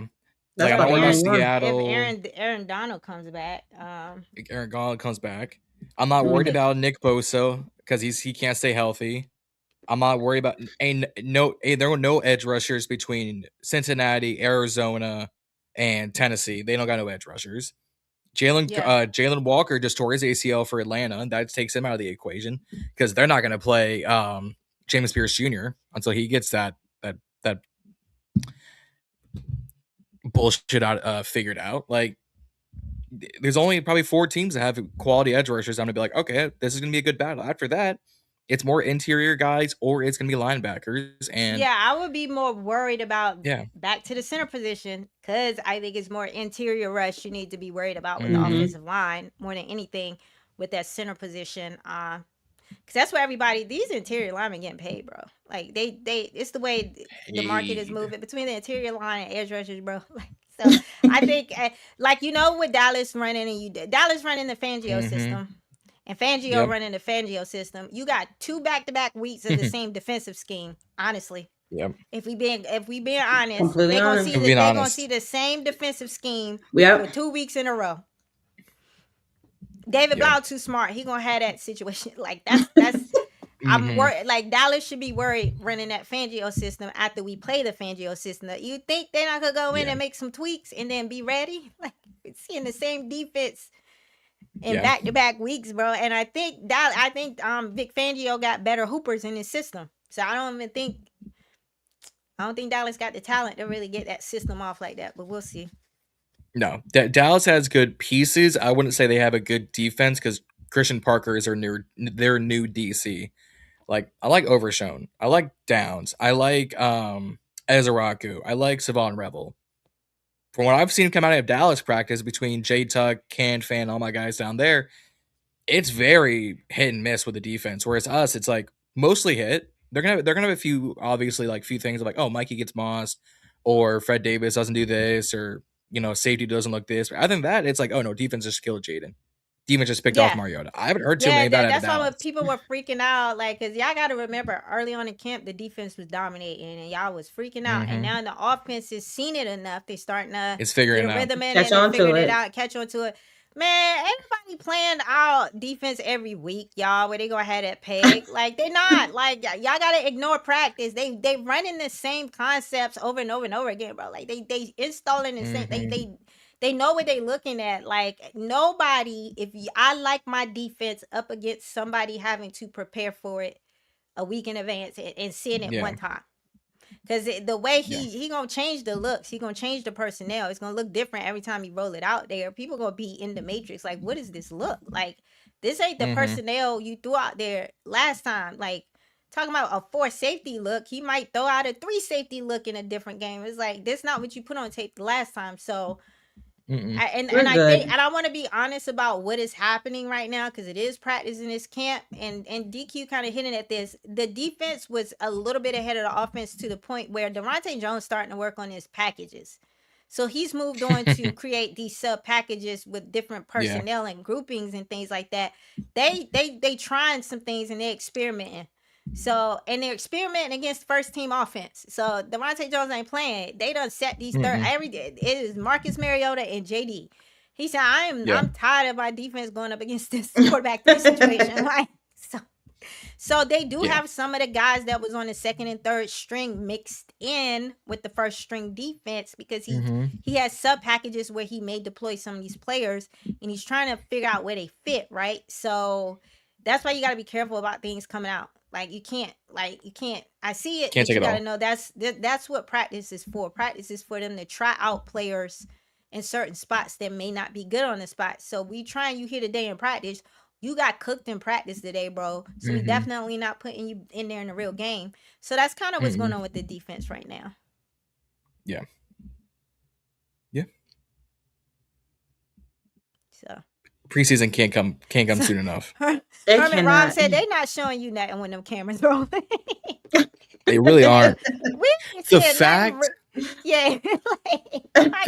that they had to come out and obviously I haven't been able to go to camp this year. I got too many fucking bills to pay. The fact that between you two, Grant, Rio, Josh, Carter, Reedy, Z, Juan, Dews, Herb, the fact that earlier in the week they had to come out and say, y'all best not be recording any of these plays. Y'all gonna put those phones down. And I wasn't recording camera work, but I'm such a detail-oriented person. How you gonna let me tweet? I can create a picture with my words that can, I don't have to film anything. My followers are like, yo, your details are like, so that's why I was trying to be careful not to call out the coverage. This is a $3. I wasn't doing none of that. I was telling you just what was happening. But they definitely got me on filming one-on-one player drills, like the one-on-one when I did the offensive line. I was cussing that man out in the background. Like, what you talk about? But they not running plays. She was like, if you don't leave me alone, I was already mad because my dad fell down them steps and they pissed me off. Oh, jeez. Them steps ain't have no treads on there, and it was wet out there. And you lucky it was him, and it wasn't somebody's kid. Or my dad was like, he saw a pregnant woman coming, and he was more concerned about that pregnant. Kay saw me out there. That lady was sitting there looking goofy. I went down there, and Kay saw the whole thing. I knew she was coming. I knew she was coming, but it was wet. It was no tread, and there was wet grass. You know how wet grass is; it's slippery, so it's gone. And then they never cleaned it up. Either. Never cleaned it up. So. And my sister had to calm me down, so it took me a while to get down there because my sister was like, "Hey, please don't get us kicked out." I said, "No, I need to go talk to her because I ain't like." She was sitting there covering her mouth, like, "Oh my god!" And she like, "What is you looking at?" Like, there's not the stream for it, but just let you know what type of time I was on already before Buddy came at me about them stupid clips in the video. He yelled from the bottom of the bleachers, "Hey, put your phone down." I was like, oh God, please don't be talking to Asia. I said, it's drills. It's one-on-one drills. They're not running no plays. And he was like, well, like the signs are up. Like, I said, well, you need to change your website because it say don't film the 11 on 11, 7 on 7 sessions. That's not what the website. I kept saying that's not what the website said. My dad was laughing. He was like, nah, Buddy tripping, but don't get us kicked out. I was like, all right, man. So all that energy I get on Twitter, I give it up in real life too. And that's not an act at all. My sister and my dad had to tell me twice, hey man, don't get us kicked out. Like, don't get us kicked out. That's crazy. I got you. So but it was good practice. Yes, I saw Kay out there, but that Kay went to the second practice. Like, what did you see in the second practice? My guy Luke going off. That was my takeaway from. I mean, of course, the defense, they were doing well. The defense definitely won that day. It was a little closer that day versus how it was for the Saturday and the Monday practice. Yeah. Jayden Daniels, I would say the second day, that's when I really saw him starting to adjust and set in. His release time has gotten a lot quicker than it was last year. And he is an elite quarterback. He's a very smart quarterback, and people do not give him the credit that he deserves. His ability to see something that he's done wrong, come back the same play, fix it. A lot of quarterbacks don't do that. I mean, the good ones do, some do, whatever, but a lot don't. So his attention to detail as well. But I want to talk about Luke for a second because a lot of people have him getting traded or cut from the team. He is not going anywhere. His IQ is flashing in this camp. He is getting open. He might not be the quickest separator, but he is separating. The wide receivers are separating. And now, of course, we've added the Stefon Diggs, so we don't even have to worry about that problem. But from what I've seen, and I'm going back Monday and Tuesday as well, so hopefully it's a padded practice. But from what I'm seeing, we're going to be okay. Of course, we have little tweaks to fix, timing a little bit. Of course, I wasn't too high on Marcus Mariota. I heard that he has gotten better, but he was kind of struggling a little bit. And I think it is because he's having a hard time picking up the scheme. He was better, I would say, last year, but he seems to be picking it up now. So I'm not too worried about him anymore. But I mean, it's going well. The whole camp is going well. I was confused as to why they were running Antonio Williams with the 2s and the 3s, but now I understand why, and he should be with the 1 soon. I mean, he's going to have to be. But I do think it's going to be hard when they cut people. Whenever they make their cuts, it's going to be some surprises. It's going to be some that we're like, ooh, because all the competitions are going well from what I'm hearing.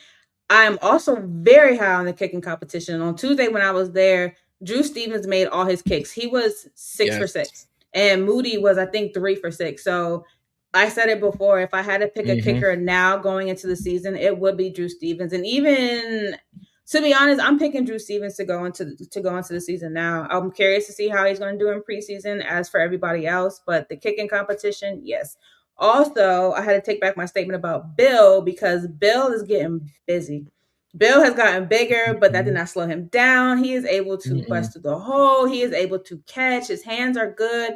He looked fine. Bill's going to be fine. Bill is going to be our RB1 and whatever. Rashad 1A. Like, listen, it's going to be fine. That muscle build, they have them doing these drills against each other. And there was a pass protection drill against the linebacker group. I seen Bill give Leo Chanel some gold. Leo Chanel that is what Leo Chanel does. He feasts on running backs on a one-on-one. He's such a big dude. He's so strong. And Bill was trying to get moves off on Bill.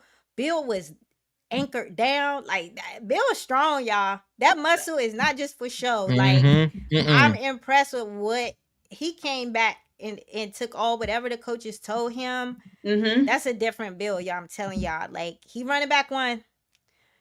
I'm gonna let y'all to keep debating it because that means that floor looking so good that there's a debate. Oh yeah. But I'm telling you, when you see these guys out there, when the pass come on and the physicality, the violence with which Bill runs with in outside zone runs, it's not the same. He looks completely different than he did last year. Yeah. Completely. Yeah. I mean, he did a 180. Yeah. Completely different. And all the running backs looking good, by the way, just so you know. They are. That's not. I mean, even Ford. I mean, I heard Ford had a good day today. Like, I've been waiting for him because he ain't been McNichols been getting this. I'm like, man, when we gonna see Ford? I feel bad for Buddy because I don't think he made the team, but we'll see. No, I don't think he's making the team either. I think Nichols has too much value on special teams, which is why Luke and Lane will be here. I don't want to see Lane as a wide receiver though. Them boys in the special teams deep, boy. They're in the special teams real deep. But if y'all want to get into it with Coach Izzo, you want to get into it with Coach Izzo, start messing around with Luke and Lane back there, especially they He don't got nobody else back there. Like,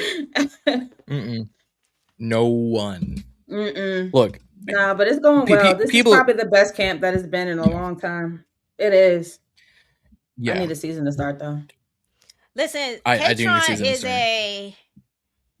Y'all gotta see K-Tron in the pads. Not this little shell stuff. I'm talking about the big boy pads. Real game. Because he had a pass out on the flat.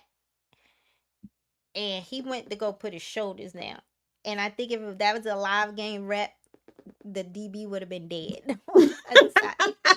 Like, they are like, whoever I don't even know if it was a DB on him or who was on him, but it was like a one-on-one, mano-y-mano. It's nothing between me and this end zone but you. And when he's a big boy, I'm like, ain't nobody gonna be trying to like stop him from like in space. Heck no. Nobody, no, they're gonna get K-Tron Allen in space, and good luck to everybody. That is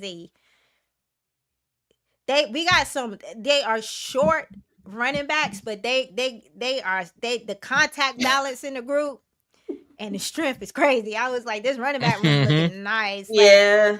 K-Tron Allen was a good pickup too. That was a steal. That's my steal of the draft. Because and I give him about, I'll say another year, maybe 2. He's gonna be a beast. And we're going to see him more this year. I think people are saying that he's not going to be on the field or whatever. We're going to see him a lot this year, especially on those like third downs, those hard yards. We're going to see him. Oh, yeah. And he can catch. No question. I need to see the run defense against someone else's runner in pads.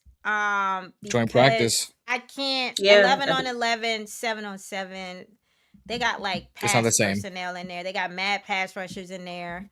They don't have their run stop personnel in there. So I can't call it right now. Also your run stop DNs are like Dietrich Wise and Dorrance Armstrong. They've been out of practice. Like Joshua Josephs and Caleb Vaughn right now are pass rush specialists. your main run stop personnel is kind of like Adafe, Dietrich, Armstrong, and Deron Payne, and so it's like can't see that like it's just that'll come out more in the joint practice. Yeah, they're not really running concepts. Like they kind of they handing the ball off to set up outside zone looks and stuff because they're trying to marry what they're trying to do in their pass look in that sequence to the run game. But I didn't see the running as being like a serious part of what they were trying to do in practice. No, they didn't do it Tuesday either. So I think that is going to be something that's going to be seen and shown joint practice. Especially if they have I think when they're going there. up against, you got Devin Achane. So I think Devin Achane is a nice. That's a good test. That's a good test because you know how he gets great busy. one. So yeah, that's a great test. I'm looking for pure domination in Miami. They out there because that's. If we don't, that's a problem. Better. The rushers out there acting like JD, they Super Bowl boy. They say JD and defense chirping at them boys talking trash, and they try to kill the quarterback in practice. Yeah, I need y'all to make Malik Willis want to quit football in this joint practice. I don't want because y'all out here forgetting that JD is your teammate. Like the way they. Kevin was getting after him. I was like, come on now. Look, he just came back. Like, let's not. Y'all are a team, Caleb. Yeah. He was getting to Jayden. Yeah.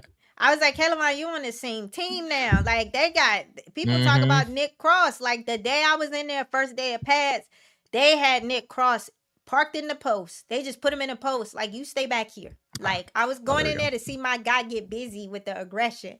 And they put him on the leash because they like Nick Cross going to kill somebody in practice. Like, I'm not. Yeah. Yeah. I'm looking at this Miami roster. I don't sweat. Sweat a little bit. Nah. Had potential before they actually got drafted.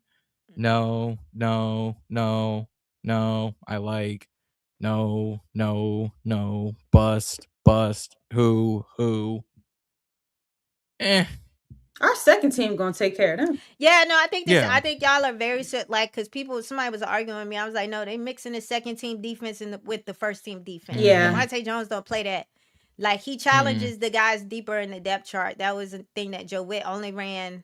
Like he got because the way that his system works, a depth piece could find themselves in there on the sub package look. Like they got to be able to play. Like so yeah. I was saying if we don't take care of them, then we got a lot of work to do. No, we got a lot of work to do. I don't even think we got a lot of work to do. That means that mentality is not there. People came in there not taking it serious. People playing with their food. Like I need them to come in there. But I'm telling you right now, I think they getting real chippy in practice. They getting in fights and stuff with each other in practice. I think they ready to play someone else. Like I think they ready to take their perspective. Yeah. And I think the coaching staff is so intense, bro. The coaching staff is so intense. Like they not as they should be.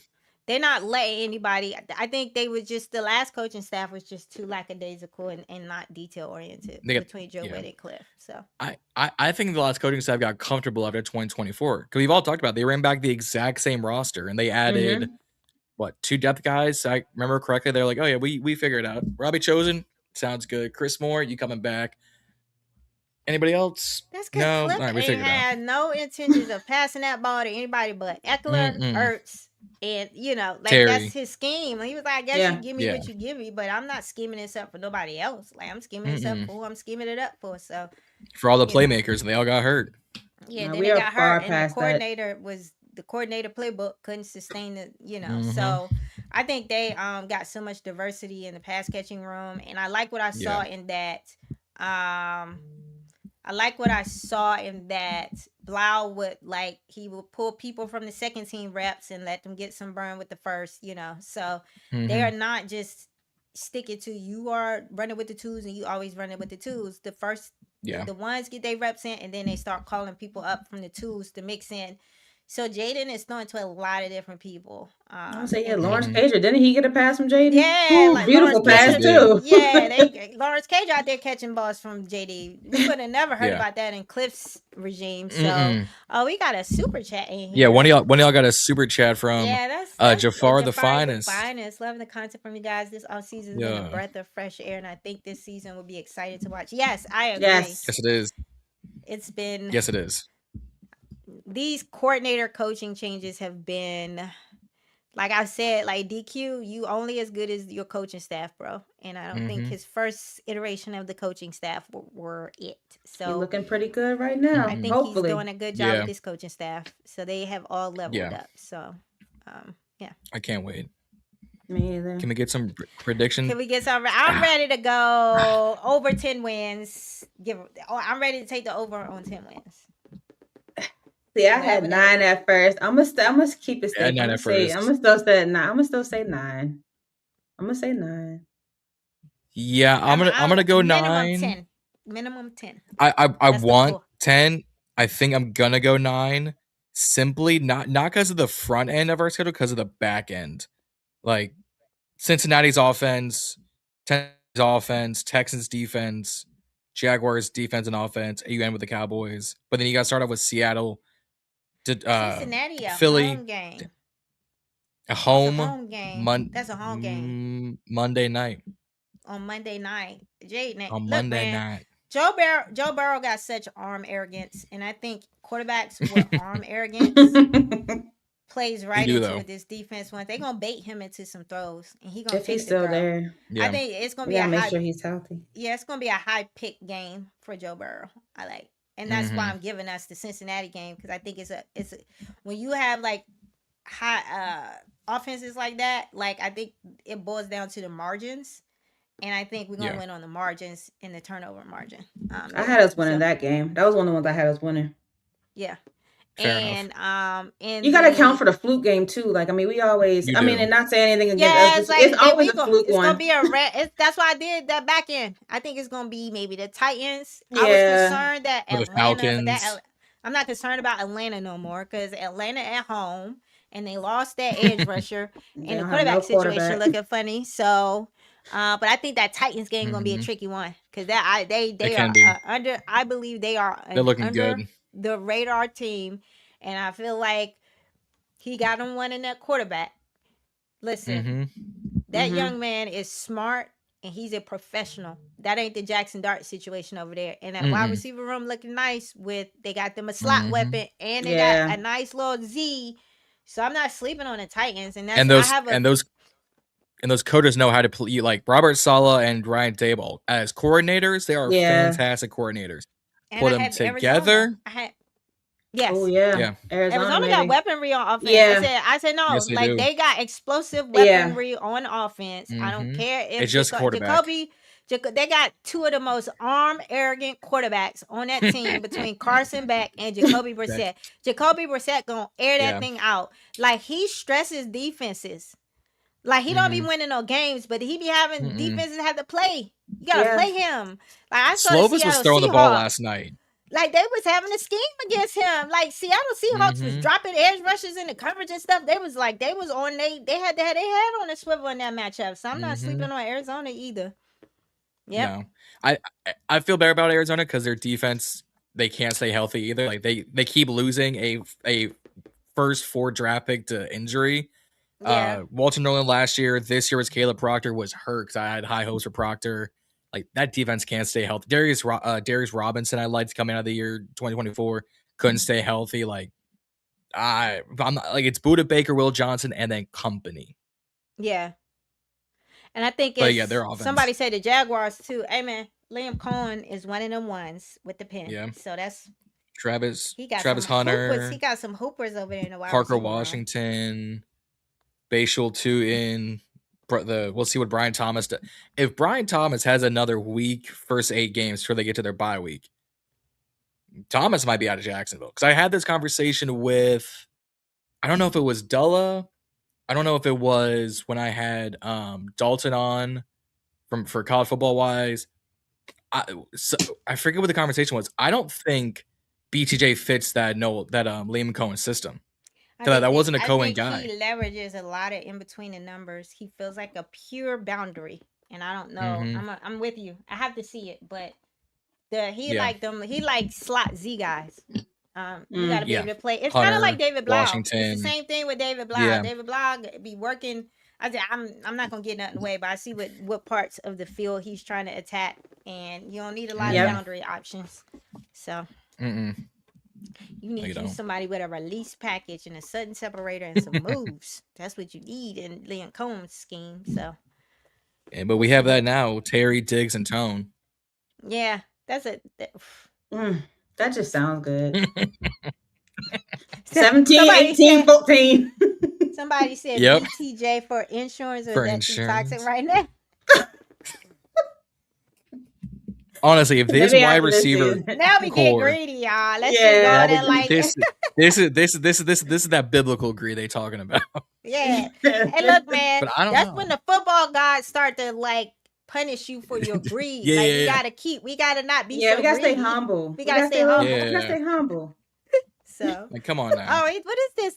Y'all, like I don't know how any of these little things. Yeah, hey Merle. Hey, that's Merle. my guy. Hey, thanks for stopping in. Thank you. Yo, I gotta see what all this stuff mean. I just be turning on the monetization. I gotta look into all this. Hey, yeah, look into it. Terry, Diggs, Tone, Thomas. That's first of all, that's a lot of T's. Terry, Diggs, Tone, Thomas, Luke. That'd be a starting McGee five not getting cut. McGee actually McGee not getting cut. Yeah, he's just not a starter. You gotta have depth pieces. Like, hey y'all, McGee. I need y'all to understand who McGee is kill sitting Nick behind. Right now. McGee is sitting behind Leo Chanel and Sonny. Yep. It's not his fault. Yeah. His talent level can only the ceiling is only, but he's not playing bad. That's just I think we saw him as a starter because the roster was so bad last year. It was Bobby and no one else. His talent level is kind of like leveled off a little bit now that we have a higher level of talent. So again, I just think it's champagne problems when you can have a Jordan McGee be a depth player. It's not a bad thing either. It's not a knock to them, but we got them one. We got the pieces. We got the pieces. No affiliation. That's so funny. Hear us kill the narrative. Oh, we're gonna kill some narratives. It's okay. Oh yeah. It's gonna happen within the first 2 weeks. Yeah, keep quiet. I think quiet is kept. The Eagles are over there going through it. Like Lane Johnson ain't been in the camp. The 2 wide receivers out with hamstring injuries. This is McCollum's second hamstring soft tissue injury of the offseason. Malik's still not healthy enough. So they got Odell running routes. Yeah, Neighbors. Neighbors not fully healthy. Odell Beckham Jr. is the best wide receiver in camp, and I laughed. I was like, and not to mention they actually had Diggs. And they had Diggs in there. They lowballed Diggs. Can you believe that was someone else that gave it was same thing with Miami. AP? I was like, how you come in lower than AP? AP cheap. How you let AP outbid you? We don't outbid anybody over here, bro. Like that's not what our GM does. Like you know, I don't. After they did what they did with Saquon, I was like, all right. Who y'all put them in the same division too? Yeah, like I don't know who the Giants think they are. Like who y'all think y'all got in that room, bro? Like. Nobody. They think they got Terry Diggs. Somebody said Devontae is getting folded by Nick Cross on the front. Hey, look, man. Hey, well, Nick Cross is to me. Manning the interior of that pass with all bad intentions. I said when we go play the Colts, I need Devontae Jones to let my man get his lick back and just. I need you to spam mad fire blitzes. I want fire blitzes all over the place, bro. Like, so who has looked good on the O-line? Oh, left guard. Okay, Merle. Merle with the super chat. Appreciate you, fam. Do you want to answer this? Because I'm telling you right now, there's so many big bodies in there. I could give you the feedback based on the I saw in there. Yeah.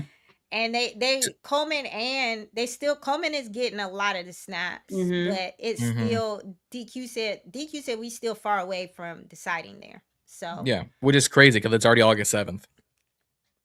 But I felt like Coleman is the one getting the reps and the snaps. Yeah. I think that's the telltale sign. No. I think that's the telltale sign now. Like they liked Chris Paul, they didn't love Chris Paul. They love Brandon Coleman. Yeah. Which I was not. I was not a Coleman guy even coming out of college. Brandon Coleman was in the doghouse last year because he didn't have mental toughness, so he's been a little soft. So I think he was just letting people down in the building. I think he went down and did that off-season program with Tunsil that Josh Connolly been doing. So Tunsil kind of took Brandon Coleman under his wing too. Tunsil is a quiet leader in the room. I saw a thing with Sonny Styles, and they asked Sonny Styles, who was the first person that texted you from the Commanders when you got drafted? He said Laramie Tunsil. Wow. I was like, he the vet. He the leader. He the guy in the room. He just does it differently. I was shocked to hear that. Yeah. I was like, oh wow, that's Laramie Tunsil team, y'all. Tunsil carries himself like Terry and Diggs together. Quiet like Terry, but has like the flashiness of Diggs. Yeah, like carries himself like a wide receiver personality. Yeah, it's crazy. Oh, so if Chris Paul ever gets flashy like Tunsil, I'm texting reading. That right there is your man's. That's your man's right there. Who's Josh? Joshua Josephs or Josh Connerly? Oh, Connerly. Yeah, no, Josh Connerly not struggling. Y'all see the little one-on-one rap. I mean, it's a They just say he did good against Owe. Yeah. Right. Owe was killing them last week. Yeah, like people just don't understand the offensive lineman. You need pads for like they use their hands. Like they hand fight. They do a lot of stuff. Like so basically everything now is just footwork and who has the quicker foot speed, and if you know, but they can't get physical with these dudes really the way they want to. So oh, but wait till that joint practice. We about to see at least 2 fights a day. Yeah, see what goes on with these offensive linemen against other players. I think that's where you need to be evaluating the trenches is when they go up against other. Nobody's playing full speed in practice. That's playing in the trenches. Chop Robinson is going to get ejected somewhere. Chop Robinson needs getting to ejected. Be in better shape though, man. Is flabby. Called him flabby. It's crazy. Flabby. They're all flabby. Even Tunsil. Tunsil is muscular, but he got a flab. But he did work out in the offseason with Tunsil. So I'm hoping a couple off seasons with Tunsil will get his body kind of leaned out a little bit. So I don't even think he needs a couple. I think if he just fines tune the diet even during season, he can. Because kind of what 6'4", 6'5". Like it's hard to fill out that frame with all muscle. Yeah, I think some of the big boys just big, and a lot of linemen when they retire they lose weight, which makes me feel like a lot of that Jason is Kelce. Fat. Yeah, a lot of it is fat and water weight. Like it's not going to turn into muscle. No, Josh Conley Jr. is 6'4", 315 pounds. He's only 22 years old, so he will not stop growing until November of 20. He has 3 more years until frontal cortex. Yeah, they're babies. I think people forget they've been drafted for the offensive line. The offensive linemen are babies. I'm older than Josh Conley by 2 years, and I feel old. So he'll be fine.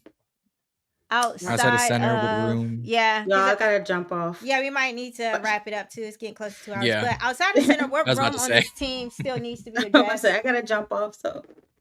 All right, see ya. I think See ya. I would say the rooms are addressed from I don't think you need to go out and get more bodies. I think you have to establish the pecking order in current rooms. So I keep saying this. There are players that were starters in the Joe Witt regime that we're going to come out and see that they're not starters in this new regime. Yeah. Because they've just... Joe Witt had some athletes that he wasn't leveraging from Izzo's unit because they were raw. And so he would have to invest in their development. Joe Witt had a scheme that needed talent over, so he just didn't put time into that. But like, I think they're not done drafting and developing for certain rooms. I think you're like in the corner room and the safety room. They're probably going to look to 2027 to kind of get a blue chipper because just what's Leonard Moore, Tay Johnson, Coy Parrish. It just doesn't. Yeah, so I think they're going to add through certain rooms through the draft. But in terms of what's out there in free agency and who we're going to go get, not right now. Now, if we're in the mix during the season, I can see them kind of like maybe looking at what's out there and trading for higher level player for certain rooms to kind of like take it to the next level. But I think they're done for right now. Yeah. So I think it's more so I think establishing they're done. the pecking order of depth chart in certain rooms. And I think that's what's going on right now. Devontae Jones is trying people in different spots to try to see where am I. And that's why I think you may not see who fits, starting. What works. Yeah. No. It's unfortunate because we thought Mikey had it locked down, but the fact you've got Trey, Rasul, Amik, Fred. I mean, they love them some Fred Davis. I got him making the roster. They brought back Antonio Hamilton. Like Mikey might not even be in the starting rotation for the time being. He might be. We'll figure it out as we go on. His inside out versatility is a value as a depth role player. I think he is forever going to be a corner that comes in and can give you spot looks. But some blitzes. I just don't think he holds up. Yeah. No. Which sucks for some other obvious reasons. But I like Mikey, but he may forever be a backup corner in this league. I think he can give you stuff in spots. It's the down and down play that just holding up down and down. Yeah, which is gonna suck because I think I've got a video making with some other guests later on in the month. It's make or break time for this 24 class, and if Mikey joins, Newton joins, Dom Hampton joins, potentially Brandon Coleman, of like, you have to make this year worth it, and if you don't, it's Jayden, Luke, 5 backups to busts. That's not a good starting ratio. Like I think Ben Sinnott gonna come up. Y'all, we gonna stop 7 is not good. Ben 2 out of 5 is not good. We're gonna see something from Ben Sinnott this year. I think it might be Mikey and I need to and Johnny. But I think this scheme is hard. I mean, to we'll see what Johnny. With John. I think Johnny is a pass rush demon. I think what you can't see that in practice. I think you have to turn Johnny loose on other players, on other teams offensively. So I don't underestimate Johnny. Johnny might be just doing the right things in practice to maintain, but I think where he has the flash on game day. That's the only way you can really evaluate Johnny. I need to see Jerzon. I need to see Ben. I need to see, honestly, I might need to see Mikey in preseason. Christian Gonzalez ain't signed that contract yet. They was talking like they was close. Was that just GM speak for? Okay. They have not solidified that contract yet because he still has one more year on his rookie deal. I don't think they had no money 2 years. Over there. They were talking about the Patriots don't really have money like that. Patriots really don't got. Let me look at the Sport Track NFL cap space. Because they talking about they didn't have $12 million to give Diggs to bring them back. Like they couldn't. When was this last updated? Sport Tracker is reporting New England still has $37 million in current cap space. So I don't know. I heard somebody on a podcast who was like, we didn't have the money. Maybe they didn't just have the money in that particular room to afford AJ that current spot, and Diggs. Yeah, they could be talking about that particular Which makes sense because that ruins the development of some of your other wide receivers. If you're paying 2 guys $20 million each. That's like, granted, Gonzo, he was what, 20? Gonzo was what, the 22 class or 23 class? What was Forbes' class? 23? I can't remember. Because if it's the 23 class, this would be Gonzo's going into his 4th year. If it's the 22 class, then Gonzo is on his final rookie deal if they picked up his 5th year option, which isn't fully guaranteed, which is why guys like Jameer, guys like Bijan, guys like Will Anderson, 23 class, thank you. Then that is why he's trying to get his contract now, is because he has no guarantees on the 5th year option. Yeah. So if he gets injured, he SOL. Like that. Yeah. They didn't pay that man. I saw him in the Super Bowl. He was the only one strapping things in the secondary. That's all they got back there. Like it was the only 2 people trying. Yeah, the only people to try in that Super Bowl were Diggs and Gonzo. They had a pass rush and Gonzo. That's what they had. Could you imagine if Gonzo and Trey was our cornerback duo? Oh man. Oh. Don't get me excited, John. Don't show me things I can't have, brother. Like I would trade Mikey in a first round right now. I'm sorry. like, here, take Mikey. I do take it. this first rounder. Take round pick. Yeah, I give up a first round pick for him. Yeah. Actually, take 2 seconds because we clearly can't draft second round guys. Yeah. We don't do well on that either way. So. We second round picks. We don't do that around these parts. What are you talking about? Turning the corner. I think he learned some lessons. I look forward to what he does in the 2027 draft. Like I think he did. I think this 2020 he's gotten better with each one. Because think about the last year's draft class. Trey started and played. Bill started and played. Connerly started and played. Kane Madrano could have played if Joe Witt knew what to do with him. So I mean, most of the draft picks from last year's draft class played, and I think we're going to see a lot of this year's draft. And I do think eventually they transition it to Goldman, but that's that center role, and I think it's just too much risk throwing him out there too soon, right away, with Jayden right away. So I'm with you on that one. We have hit the 2-hour mark already. This went by a lot. This was a marathon. This was a lot of fun. You said we gotta get going. I looked at the time. I was like, John. Yeah, you got a lot of stuff to clip up, man. Get some short content out of it. It's a good thing I'm off work tomorrow because I got a lot of work to do if I'm gonna clip some of this up. But this was a lot of fun. Appreciate you going on for 2 hours. Shout out to Kay she left a few minutes ago for those who didn't see, but shout out to her for coming on for the hour and 55 minutes that she stayed on, because between Diggs, the defense, Luke, this is probably the best game I've seen in some years. Yeah. I have to say, don't worry about the talent, y'all. If there's any hiccups, it's just people adjusting to the new scheme, and it's a whole lot of new people in the building. So, but remember the first couple, Philly got a lot of new stuff going on. Dallas got a whole new. It's a lot of people in the division adjusting a lot of new stuff, and so I always say I'm always focused every team on has the division. I think this team can catapult to the top of this division. And hey, listen, what's the name of the game? Win your division. So. So I'm very optimistic. Yep. Yeah. I need us to win. I think we're gonna look a lot better.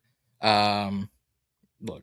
It is what it is. Tone is going to get his snaps. Sonny's going to get his snaps. Josh is going to get his snaps. Katron is already getting snaps. I just need Goldman to try out some ones. But again, Allegretti, Good Jones, Trey Hill, Tim McKay, like they're all getting center snaps. I think Goldman will be fine, just to some people's point. I think Goldman will be just fine. It sounds like Nick Allegretti is close to coming back too from the last presser. Yeah. So. Yep. Which will also help the offense because that'll work on timing. That'll work on repetition. That'll work on speed of play. Blocking assignments. That's gonna help move Allegretti back. Yep. All right. Well, thank everybody for coming. It's 85 in my chat. So shout out to y'all, everybody who always comes through. Everybody. And hang out in the streams. This was a lot of fun. Shout out to, like I said, everyone in the comments section. Shout out to y'all. If y'all are watching this through the replays or on the the reruns, shout out to y'all. Hit the subscribe button to all 3 of our channels: Ballin In Burgundy, K's Takes, Asia's Analysis. It's not the first time that any of us will be on each other's channel. It's not the first time. Like Asia, you're going live later today, or you're having a video coming out later today anyway. So you're going to be on this computer. Well, Saturday. So I'll be on Saturday. I'm doing my solo live. So there we go. I try to do Saturday. So tomorrow. Again, my days are all messed up. My days are all messed up. I thought yesterday was Thursday. I thought Tuesday was I was gone. I texted. I was like, "Send that for tomorrow." You both were like, "You mean Friday?" I meant Friday. Yeah, I meant Friday. It's okay. I was gone. Some of us we working jobs and keeping up with this, so sometimes it's a blur. Oh my god, it's such a blur. Well, the fact that it was pads, no pads, no pads, off pads. I'm like, wait a minute, let's go. Be consecutive now. Be consistent. Yeah. Like shit. But I'm gonna get us up out of here because 2 hours and 3 minutes. I gotta get ready to work. I know you got a lot of work to do. So I'm going to get us up out of here. Again, appreciate you coming on. Shout out to Kay for coming through. Everyone in the comment section, appreciate y'all. If you're heading out, hit the subscribe button on all 3 of our channels. I will be seeing y'all I'll be seeing y'all Monday night for Burgundy Breakdown. Tune into Asia's live stream tomorrow. And if you have not done so, subscribe to the Command Hers podcast. Kay, Asia, Lady E, doing great work over there. So subscribe to the Command Hers podcast as well if you have not done so already. And Kevin, you're flirting with Asia. That is I know territory. he's been flirting it. Thank you, I appreciate it. I try not to encourage things, but thank you, I appreciate the compliments. Like, I don't want a stalker situation. Like, it's like, okay. Thank you. We don't do situationships. I appreciate it. Thanks. Yeah. All right. Yeah, don't do that. All right, all right. I will see y'all later. If y'all, man, I gotta get out of here. I gotta get ready for work. My brain is fried. I know, right? I know. I can't speak. I will see y'all later. Stay tuned on Instagram and tune on Twitter for all of us. We'll be seeing y'all around. Peace.